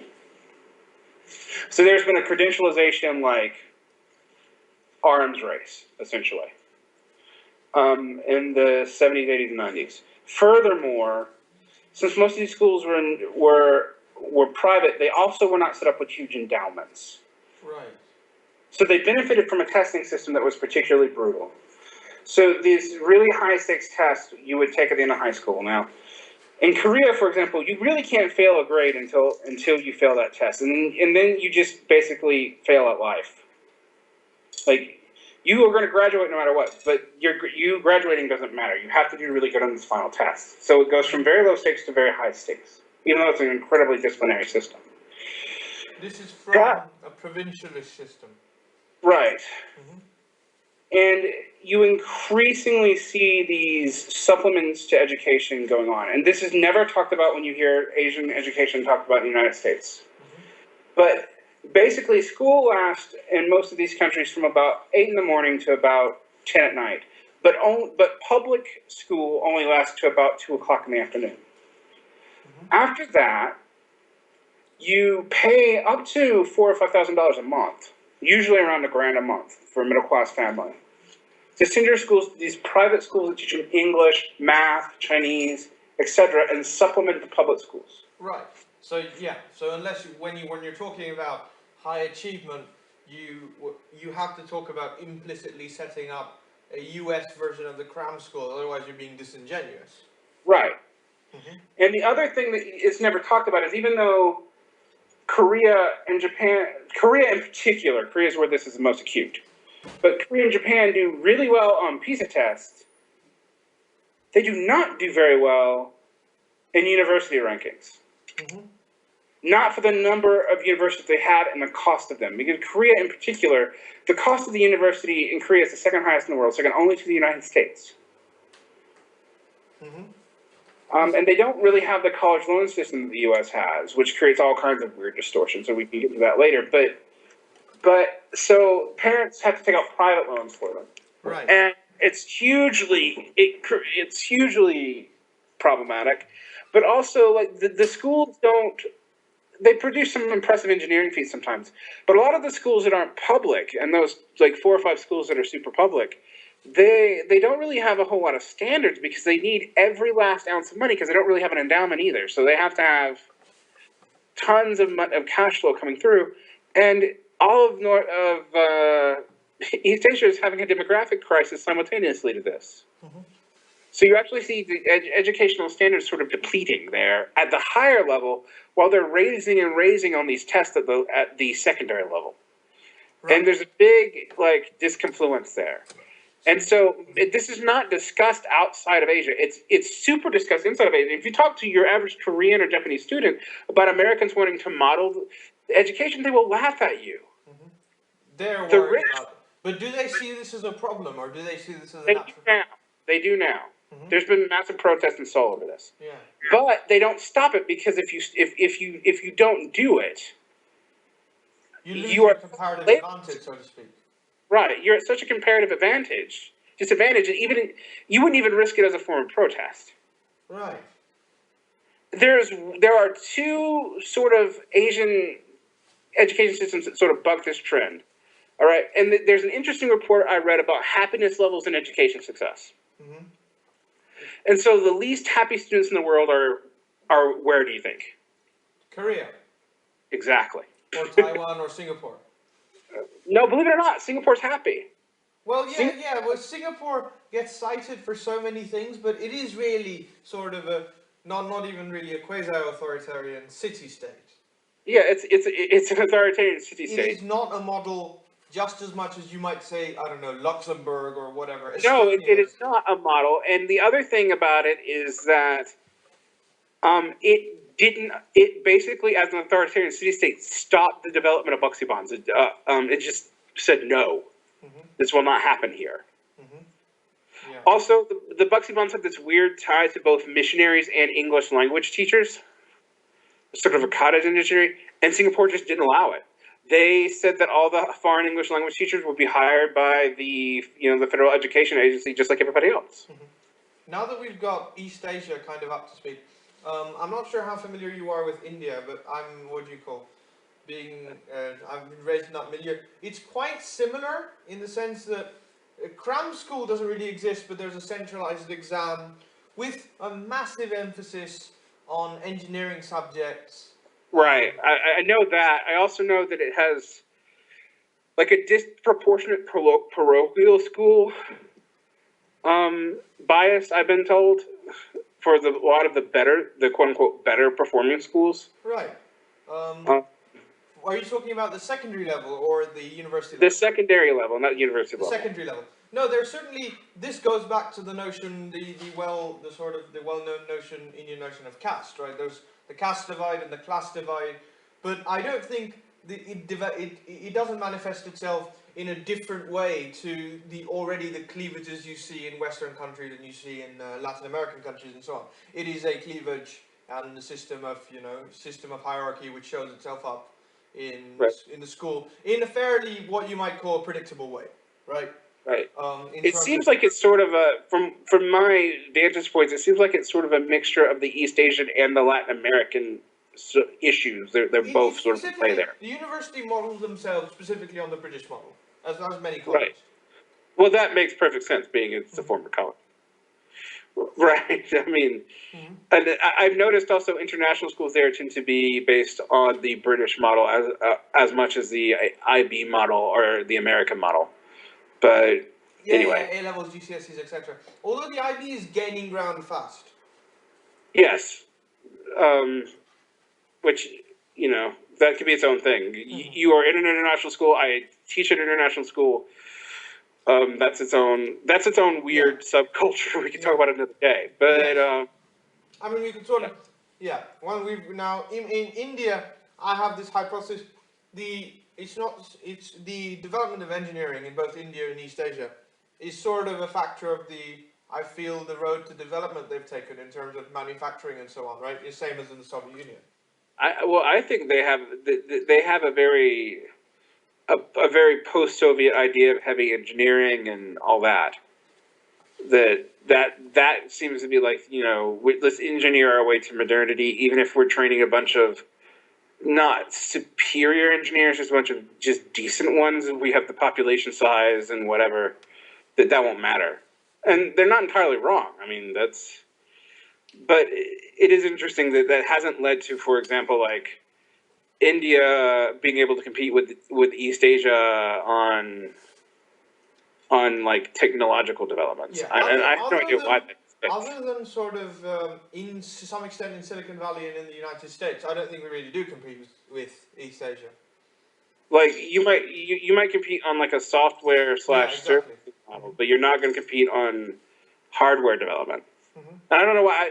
I've actually thought about this, and I've talked when I worked in Korea. I worked with a lot of people from India, and we would sit down and talk about this issue. And we really couldn't come to the conclusion as to why it was, except that maybe it had something to do with the British infrastructure. But we didn't. I can't really explain it. I mean, I have not studied formally the Indian education model after the colonial period. I know a lot about the missionary model with the British colonial period and that, because that actually relates to the U.S. But I haven't really studied it beyond that. I have just noticed, for example, that there seems to be a disproportionate number of Catholic schools in India for the Catholic population there. Right. And stuff like that. Like there still seems to be sort of a missionary school thing sort of going on there. And I know it's international school it's developing pretty fast, but you don't see a lot of Americans don't have as much context with it since most everyone in India speaks English anyway. Right. So before we go back into before we go into the modern period, I suppose we need to talk a bit about neoliberalization in terms of setting the background, talking about more giving the economic context, but talking about it as context to education. Right. So could you do that? So, and neoliberalization is sort of a controversial thesis. It's controversial in that there are some Marxists who reject it. But the idea is basically there was an economic sort of development after the 70s Keynesian turn in all the modern economies, where you started to see stagflation. And you saw the breaking down of unions, of union power, and most of the large economies. So the peripheral economies are actually allowed to keep their unions, which is sort of interesting.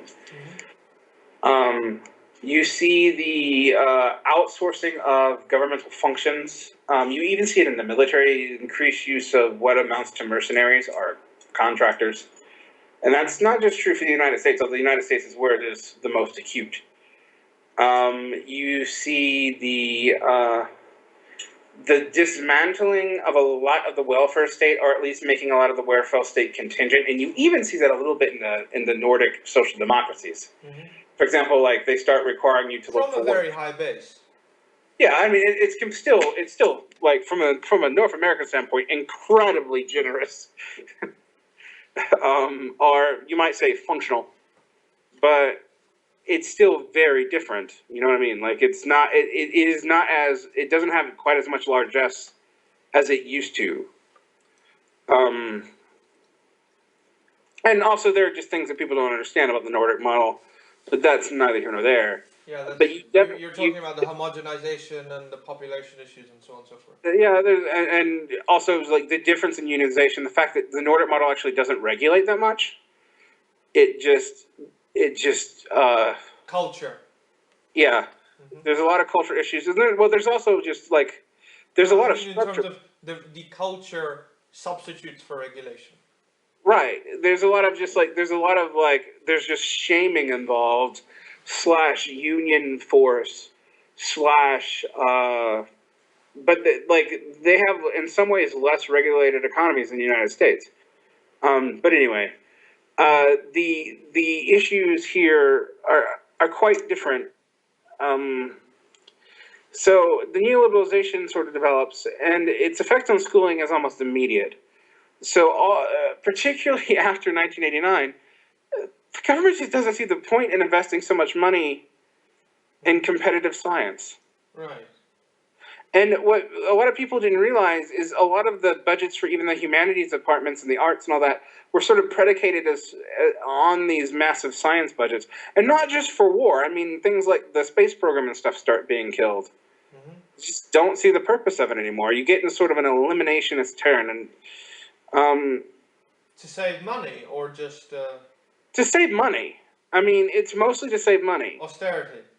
It's austerity measures. And the U.S. is interesting because it's not in austerity mode as much as Europe right now, but it's basically been in austerity mode in some capacity during moments of economic largesse. I mean, like the 90s and the late 80s were not poor moments for the most part, but the government budget acted like it was. No, that's So, mainly. I mean, there's all sorts of things there in terms of taxation and so on and so forth, right? right. You start decreasing taxation revenues, you see, there's all sorts of stuff going on. Starve the beast, and Yeah, but you also see like the expansion of military spending doesn't stop it in the Cold War, et cetera, and so forth.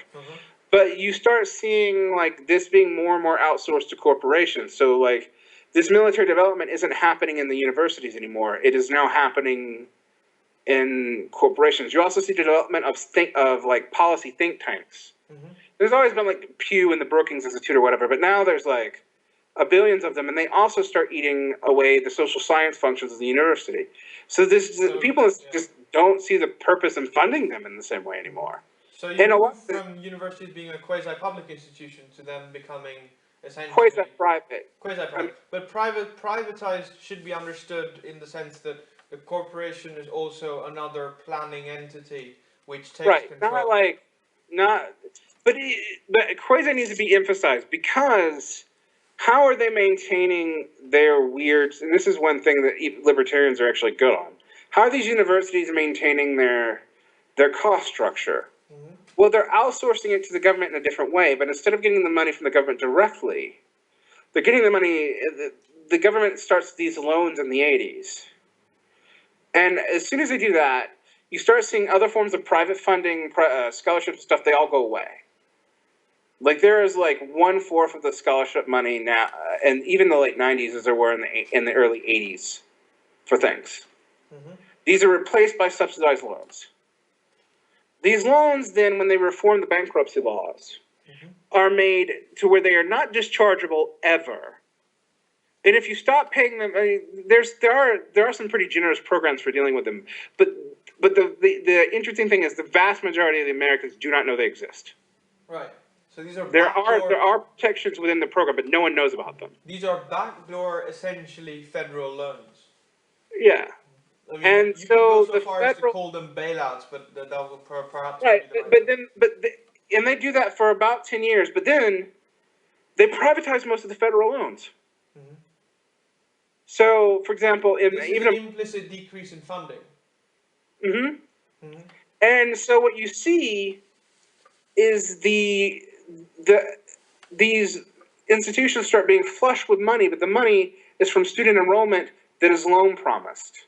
Right. So you also start seeing a tendency to over-accept and then weed out. All right? Right. So in terms of, so high dropout rates. High dropout rates. So this is in the 90s? This is in the 90s and early 2000s. Right. And in the high school level, what you start seeing is the development of charter schools and these quasi... You see it at the same thing as you see in the neoliberal treatment of prisons. Like, even before charter schools, you start seeing like districts hiring corporations to come in and run their internal mechanisms. Okay. Right, so you have these quasi-public-private monstrosities that aren't really either. And then in the late 90s, you start seeing these charter schools develop, and the charter schools are interesting because they're exempt from teacher labor laws, for the most part. And they also are exempt from a lot of the other, like, laws in the thing, so they can actually siphon off the better students. Because they can't be restrictive in who they take in initially, but they can be far more restrictive on who they kick out back to the public school system. And that starts in the late 90s and goes exponential. So you have these like privately run public schools. Now, from a purely capitalist economic standpoint, this is a moral hazard problem of extreme proportions, but people forget about that when you actually start talking about it with capitalists. So like, oh, it works like the market. Actually, it doesn't at all. It's guaranteed by the federal government.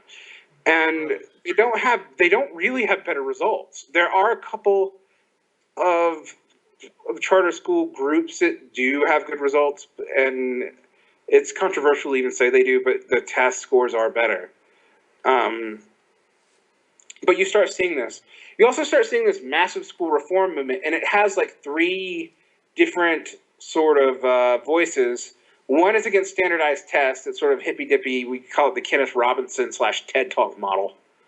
Then you have like the libertarian model of like we should have vouchers and everything should be private schools and they should compete. A sort of even more neoliberal model. And then but the point is that the reason the bailouts exist is not because of some kind of the government meddling. I mean, it is meddling, but not some kind of discretionary thing. It's that universities, as large institutions, need government support. right, they do. I mean, it's sort of a necessary bailout, to put it that way. So yeah. In terms of neoliberalization, where else does this? What consequences does this have worldwide in the regions that you know? Well, we talked about it in Asia. You saw the development of the huge private university system. In Latin America? In Latin America, well, it's hard to even talk about neoliberalization because they were sort of neoliberal almost from the beginning. I mean, because you have a fairly large private sector of education. The state in some of the Latin American countries don't provide anything past sixth or ninth grade, depending on the area. And even when they do, it's not. They might have state schools, but they're only like subsidizedly cheap. They're not free. You still have to pay for them. So this just gets exacerbated. Right. But university costs and stuff are kept down in a way because while a lot of them are private and you still have to pay for them, they don't ever have the loan program. And so you do not see the educational inflation that you see in the United States, the educational cost inflation that you see in the United States. So from a North American perspective, things seem just much cheaper. Right. But they're still privatized for a lot of the things. But neoliberalization in Latin America has taken, a lot of things were already neoliberalized, and the things that weren't, it's taken much longer. I mean, so like, Mexico is still has like its gas is owned by the government. Its telecom was owned by government until about 5 years ago. So but it's happening now. Even the socialist, but it's usually actually the socialist parties in Latin America who do it, believe it or not. But so, for example, the PRI, which is the one party, the old government party that is nominally socialist, is probably going to privatize the oil, and it's breaking up the teachers' unions. Right. Teachers' unions had ties to the mob. That doesn't help. And that's real. That's not fake. But they're going to use that to crush the entirety of the teachers' unions. And there are some things particular to Latin America. For example, like teaching positions were something you could inherit. Right. And stuff like that. I mean, and they're stable jobs, so people really wanted them. And the union bosses did somehow become very rich somehow, stuff like that. Right. But the government is seizing that to basically impose a U.S.-style reform system on it with standardized tests and firing and busting the unions up, et cetera, and so forth. And that's led to violent riots in Mexico City, largely from the south. Even though the north of Mexico is the part of Mexico that is most war-torn by the drug war. But the south of Mexico, even though it's way more peaceful, is way more poor and has not had the same educational opportunities as the rest of Mexico has. And this is where I was talking about, the schools with the palapas. Yeah. And this is out there, and they just do not think they can be held to the same standards. They have too many problems, social problems they have to deal with, just like you hear in poor schools in the United States. So it's being exported to Latin America. Now, the interesting thing about Asia is Asia has sort of compartmentalized this. They have allowed it in the university system. They have fought it tooth and nail in the secondary education system and for the schools, but they have allowed it as a supplement. So it's sort of like a detente. Like they say, you can have all these private schools, but these kids still have to go to the state schools at least for part of the day, unless they go to international schools or religious schools, which are get granted exemptions in the Asian countries, the East Asian cultures. Right. The exception is China, and maybe North Korea. I actually don't know much about North Korean education, so yeah, I don't think many people do. So yeah, it has a very high literacy rate, but that's all I know. But how does it measure literacy? Is the question. It's not as good as South Korea's, but still pretty good considering how poor it is. Do they really? They let international standards. Do they? Is it standardized in the same way as everyone else? Is what I'm. No, absolutely not. Absolutely not. So No. there you go. I mean, like, I don't know if we have PISA scores for them, but you do have reported literacy rates. I have met. No, when I lived in Korea, I actually did meet a fair amount of North Korean refugees, and I know my communist friends are gonna. My Maoist friends will tell me they're corrupt, evil capitalist slum dogs or something, but it's pretty obvious that they were somewhat educated, but Right. and literacy and math, but that was it. They had very little conception of history and. But the whole point of these international standards surely must be to be standardized. Right. And the standardization movement right now is weird because you would think that plays against neoliberalization, but it doesn't. Mm-hmm. Because while it requires these big oversight agencies, I mean, worldwide oversight agencies, and no one really objects. I mean, it's interesting how few conservatives object to, say, the PISA scores. Mm-hmm. I mean, you want to talk about world government there. Uh-huh. But since people can use these charter school privatizations and whatnot, it has not been the right has not opposed it like you would think it would on consistency grounds. Mm-hmm. Now that's changed a little bit in the United States, but it's completely politically cynical. So in the U.S., you've seen this Common Core. I can talk the history about it real fast. It was developed by a group of mostly Republican governors to develop a national standard without having the federal government involved. Before we do the Common Core, I think it's best to generally talk about No Child Left Behind. Well, we did already kind of, and the standardization movement within the neoliberal context, but then specifically applied to No Child Left Behind, and how you can kind of see Common Core as an extension of the direction of travel. So No Child Left Behind was a federal government program that mandated a certain amount of improvement each year. That's important to remember. Mm-hmm. Now, by 2013, you were supposed to have a 100% graduation rate. I don't know how that works, but so the states had to take a bunch of graduation test scores. They also had to take SAT scores and graduation weights. The states did not have to come up with new tests. Their tests just had to be adjusted to meet a federal standard. However, this was also broken down by demographic. Mm-hmm. So disabled, black disabled, Asian disabled, etc. Mm-hmm. It disproportionately fell on poor schools and even weirdly on middle tier schools, because the poor schools can make this adjustment called safe harbor. Mm-hmm. Safe harbor was if you improve from like 30% to 40%, you make AYP even though you're not at like the 83% graduation rate requirement. Mm-hmm. As long as you do it every year. Right. The middle tier schools, however, had to go from like 83 to 87. If you know anything about statistics, that's actually much harder to do. Because it's a percentile question. It's like right. It's harder to go from 1 to 10 than it is from 84 to 85. No, it's the other way around. Other way around. Yeah, other way right. Around. Right. So what it ended up ironically doing is it defunded the very worst schools first and privatized them. And what happened is you would lose funding, and then they would bring in charter schools and school vouchers and whatnot, depending on the state. Mm-hmm. And first your school will be taken over by the federal government and most of your employees sacked, regardless of union contracts or whatever. Yeah. And they would, if that didn't work, they would bring in the charter schools as a punishment generally. Right. They would start forcing you to allow charter schools in your school district. And then if that didn't work, they would close the school down. Mm-hmm. Now, I don't know how closing a school improves it. But that was what was worked. But what was missed, very few people understood this weren't in the education system, is that it actually, because of the statistical variance that I was talking about, disproportionately punished middle tier schools.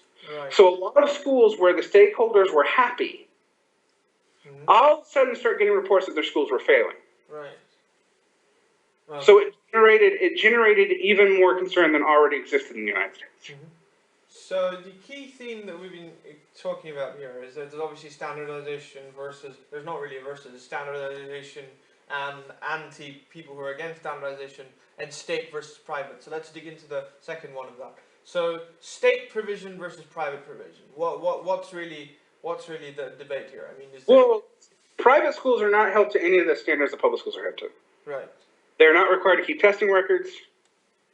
We essentially don't really know what non-elite private schools do and how successful they are. Mm-hmm. There's almost no data. But they're they're considered to be more successful because blah They're blah blah. considered Market more discipline. successful. There are some studies that actually indicate that they're not, and in fact, there's 2 or 3 studies. It's not consistent though. I'll admit that. Mm-hmm. That show that if you control for class, the public school actually does better. Yeah. But you but can like come up with ideological reasons for both. But for both things, and honestly, I don't trust either story really. Mm-hmm. They both seem a little bit ideologically motivated. But the thing is, we don't really know how they do in the United States because they're not, unlike Latin America and Asia, private schools are just generally exempt from most of the other requirements. Because they're a bit because now there's a symbol of income inequality, right? If you go to a private school, it's a kind of a status symbol. Right, and it's also, I think that's part of it. I also just think there's also this attitude in the United States that stuff that's private is basically shouldn't be regulated. That the government doesn't have the legal status to do that. I mean, it completely does. It can regulate insurance and other things, but it doesn't want to claim it. Mm-hmm. Because it's contentious, politically. It's contentious. Right. It's just like the federal government's actual regulation of the public schools. Believe it or not, it's pretty contentious in the United States. Uh-huh. This is why we talk about, in the neoliberal frame, we talk about implicit privatization and, right. Yeah. Implicit versus explicit, and then you also have implicit, even with the charter schools, you have socialization of cost. Right. Privatization of profit. Right. Right. And, profit is a private idea, so I suppose non-collectivization of profit. Right. Yeah. So and in some of these charter schools, some of them do turn a profit. Right. A lot of them are non-profits, but some of them have enough money in escrow that you wonder how. Right. So you have all these things going on. It's really complicated to try to disaggregate how this has all worked, but what it has basically led to is kind of an eliminationist turn where there's more and more emphasis on credentialization and going higher and higher, but there's also less and less ability to do it. Right. A lot of the smaller universities are beginning to not be functional. Because they weren't just hit from the lack of government funding, they were also hit in 2007, 2008 from the stock market because all their endowments were tied up in stocks. Right. So this is universities as well as schools. Universities. This is universities. But schools had a funding gap. Schools had a funding problem too. Yeah. For example, this is how crazy it gets. In a lot of the South, for example, the surplus funding of schools actually comes from lottery tickets. Mm-hmm. It's just crazy how they fund it. So, during the economic downturn, the public schools, the public secondary schools were funded, and primary schools were funded by what? Well, property taxes. What caused the downturn? Property value collapse. Yeah. So lower property tax.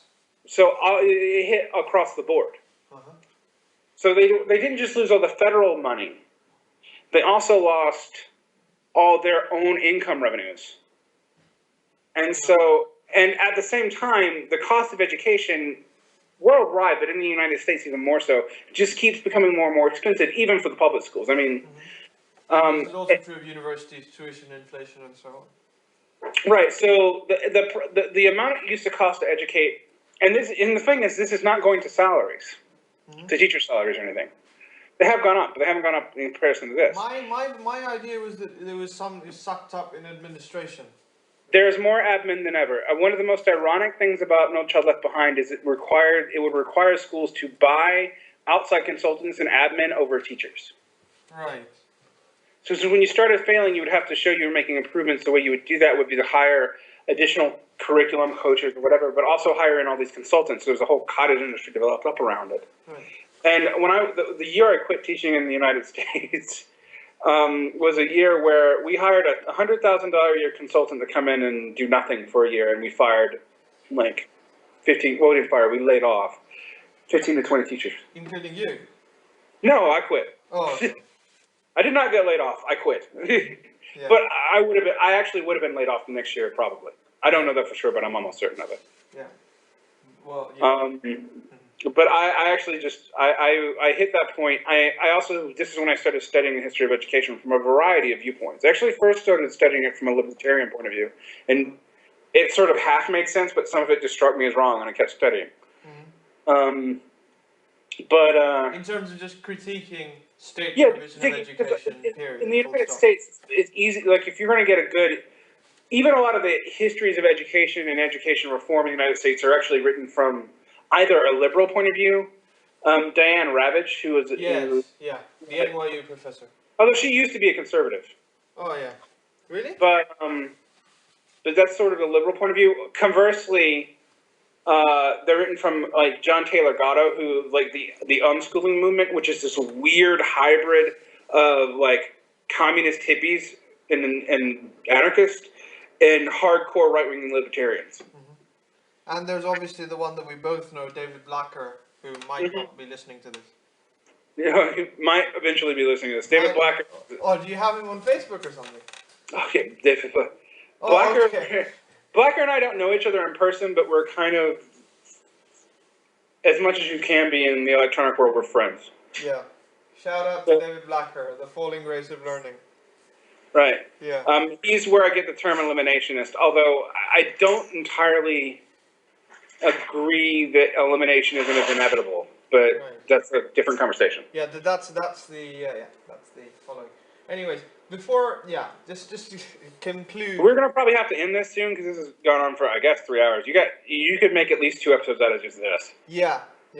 What do you call it? Yeah. So I suppose a nice place to conclude would be to sort of touch on 2 things. The first one would be Obama and Head Start, and the second, I suppose I just want to touch on the sort of the international school, but also, high-class private school, sort of internationally mobile liberal culture. So starting off with Obama and Head Start and the reform attempts. So Obama took NCLB. What he did is he froze it. Right. He didn't get rid of it. It all still applies. But it was supposed to get higher and higher achievement gaps. Achievement gaps. You're not supposed to have. It's supposed to have higher and higher achievement each year. He basically froze it at 2009 levels. Then he decided to he had his race to the top, which was this thing where, okay, we're going to increase Head Start funding and what have you, and these lower level things, particularly for poor schools, school districts, but we're also going to encourage neoliberalization, the return of merit pay, the return of charter schools and whatever, through this grant program. Right.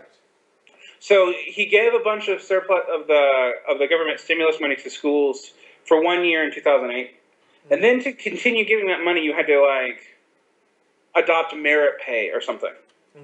To make it competitive. Yeah, and honestly, this is actually why I quit teaching in the United States. I was told my school applied for an Obama grant from Race to the Top and got it, but they were going to implement merit pay. Now I'm highly educated. I was a professor first, and I had good results for my students on these stupid tests, but I was going to lose $10,000 a year in pay. Then they also told me I was going to teach up to 40 students in a classroom and teach up to 8 classes a day. So I basically said, fuck you. And that was Obama who did that.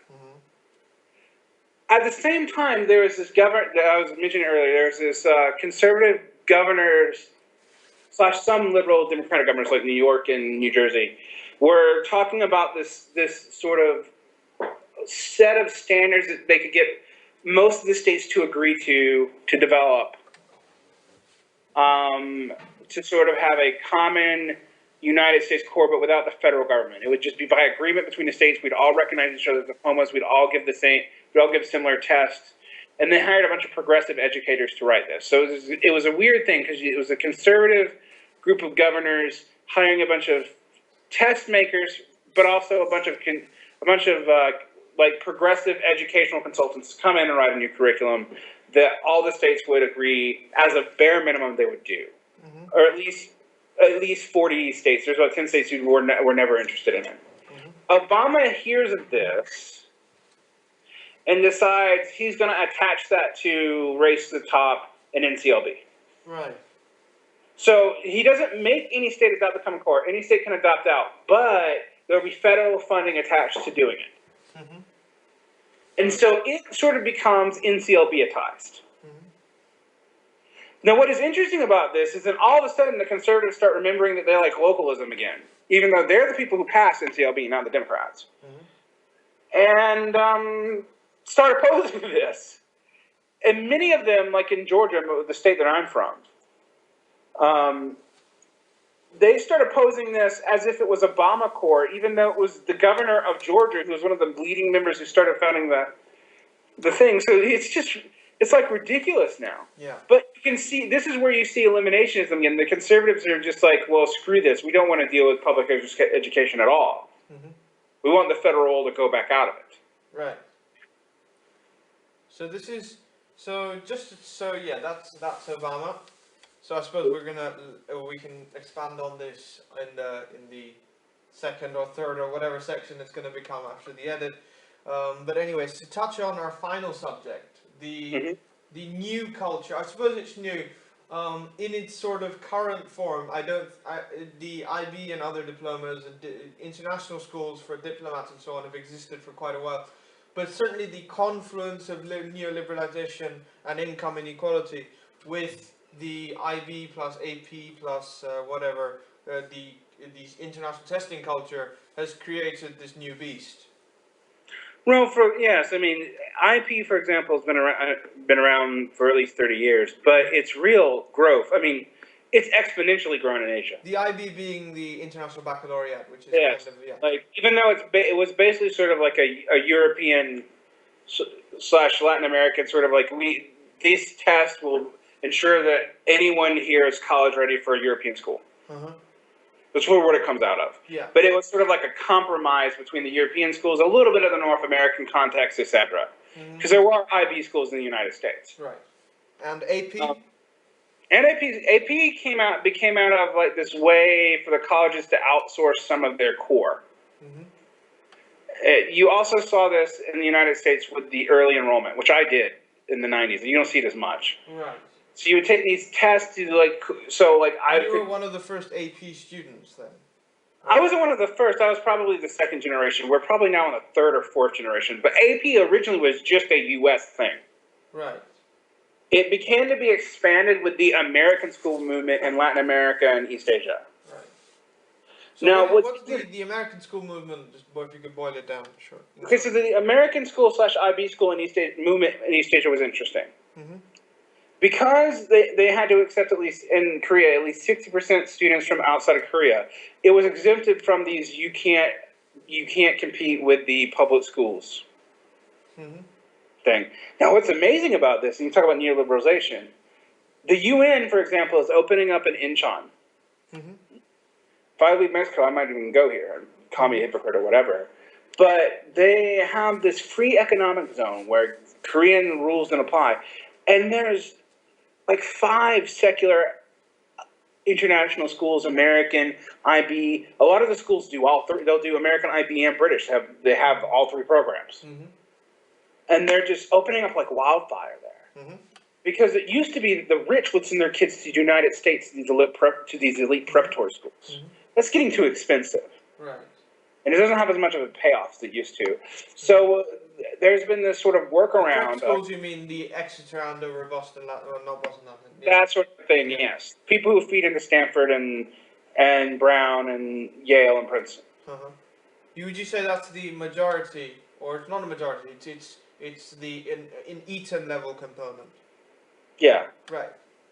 And then there was these other private schools, and even elite public schools, where like East Asians, particularly Koreans and Chinese, would try to send their kids for high school.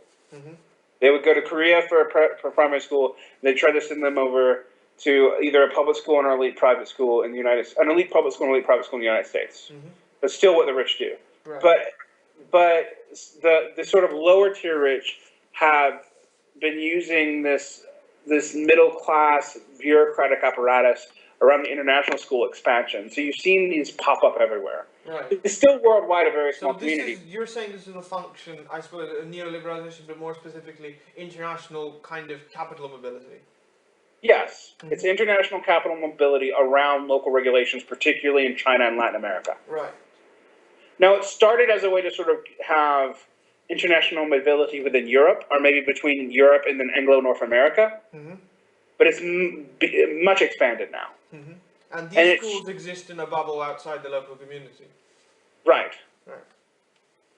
I mean, and the American school system is similar. It's more, you see it, again, you don't really see it in Europe. Right. Because why would they do that? But you do see it in East Asia and Latin America. And these are schools that, like, for example, I work at one here in Mexico. We teach 90% in English. Right. Our culture is, I mean, they do take history classes and language classes in Spanish.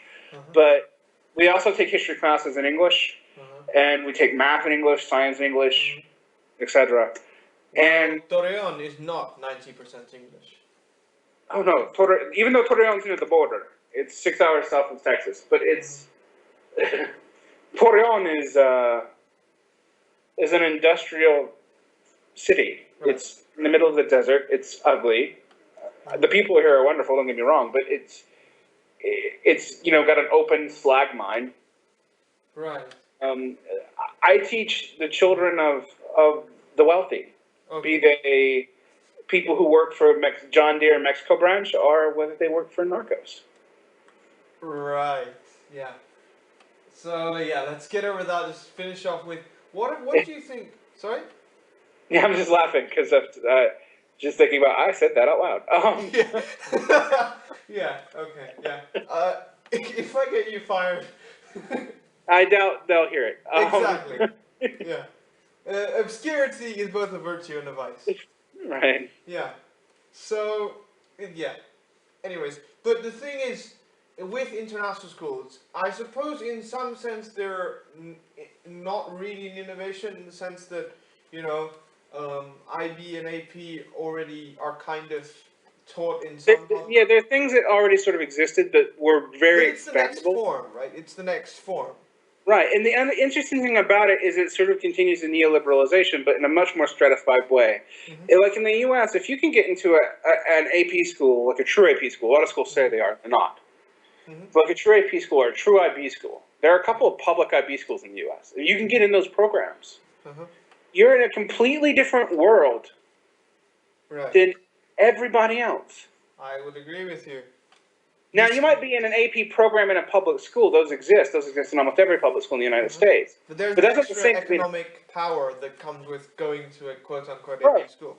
Well, you're also allowed certain things that no one else is allowed. So the IB schools in the USS and the international schools in general worldwide, they have fine arts curriculum. They have music. They have arts. They have everything we're cutting out of the mainstream curriculum in the United States. They're allowed to keep it. Because it works, and they know it. The fine arts work in what sense? Because holistic education does show effects, even economically. All right. But the thing is, it's expensive. A rich man's luxury, yeah. It's super expensive. I mean, like, it just requires so much more excess labor. And that's why the IB school, and a lot of people in the IB school are well-meaning social democrats and American liberals. I don't meet hardly any conservatives in that milieu. Well, yeah. Now it's difficult to generalize, but I mean, quite a lot of to the extent that I suppose you could say to the extent that people are political, they would be social democratic. Right. I mean, they're not. But then again, but the thing is, with my school, I suppose you'd say they absorb general European political positions, right? So Right, but I mean, center-right. like in Korea, for example, the IB schools absorb general American liberal positions. There we go then. Yeah. And they're not native. No, but this thing, Europe has sort of a, I don't know, anglicized or not anglicized, sort of a popular civil discourse in a way that doesn't seem to be there in East Asia. Right. I mean, because of repression. well, I mean, even when they're not repressed, they have like colonial and non-colonial oppression going back a long time. It's sort of, I mean, it's sort of like socially much more pernicious in there. And I think like the idea of like Asian discipline, I think comes from this. Right. Because when I worked at a university in Korea, there was I saw there was cultural differences between my students, and it would take me a long time to make them feel comfortable expressing their thought to me.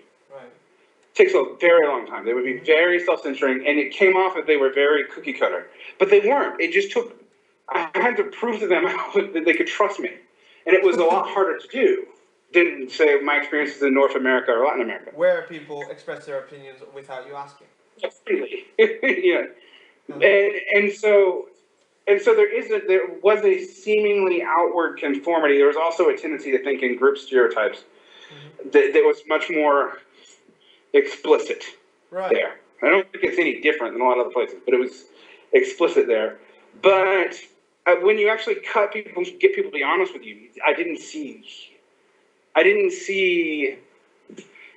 like that they were no creative thinking. It's just it was not discouraged, and it was not encouraged at all until they got to university, and it was so brutally beat out of them in secondary schools that why would they trust you? So just to kind of conclude on international schools, the one thing that we haven't touched on is the kind of I suppose the ideology of international schools more as generated from within, right? So this is something that I find useful to call the TED Talk mentality. So I think you see that in international schools. There is a TED Talk mentality. It's softer neoliberalism. Right. It's like if we were just kinder and gentler, but we still have markets, and you can't trust the government. And there's a bit of technocracy though, right? Like so that in terms of the students trying to be quote unquote learned in terms of citing stats, but then they end up parroting, let's see, to the extent in which they do converse, to the extent that they do participate in quote unquote the public use of reason, they are kind of they're very instrumentalist in their reason. I'm sorry, I'm using a Weberian sort of distinction, but it's the reasons both parroting technocratic things, but it's also like faux pragmatism. We do this for this because it will help us develop this. So attempting. So So if we talk about in terms of the public use of reason, so attempting to reason publicly, but really just being plutocratic. Right. And it seems it's like it's neoliberalism in denial. On that note, I feel it's a kind of a perfect ending. So yeah.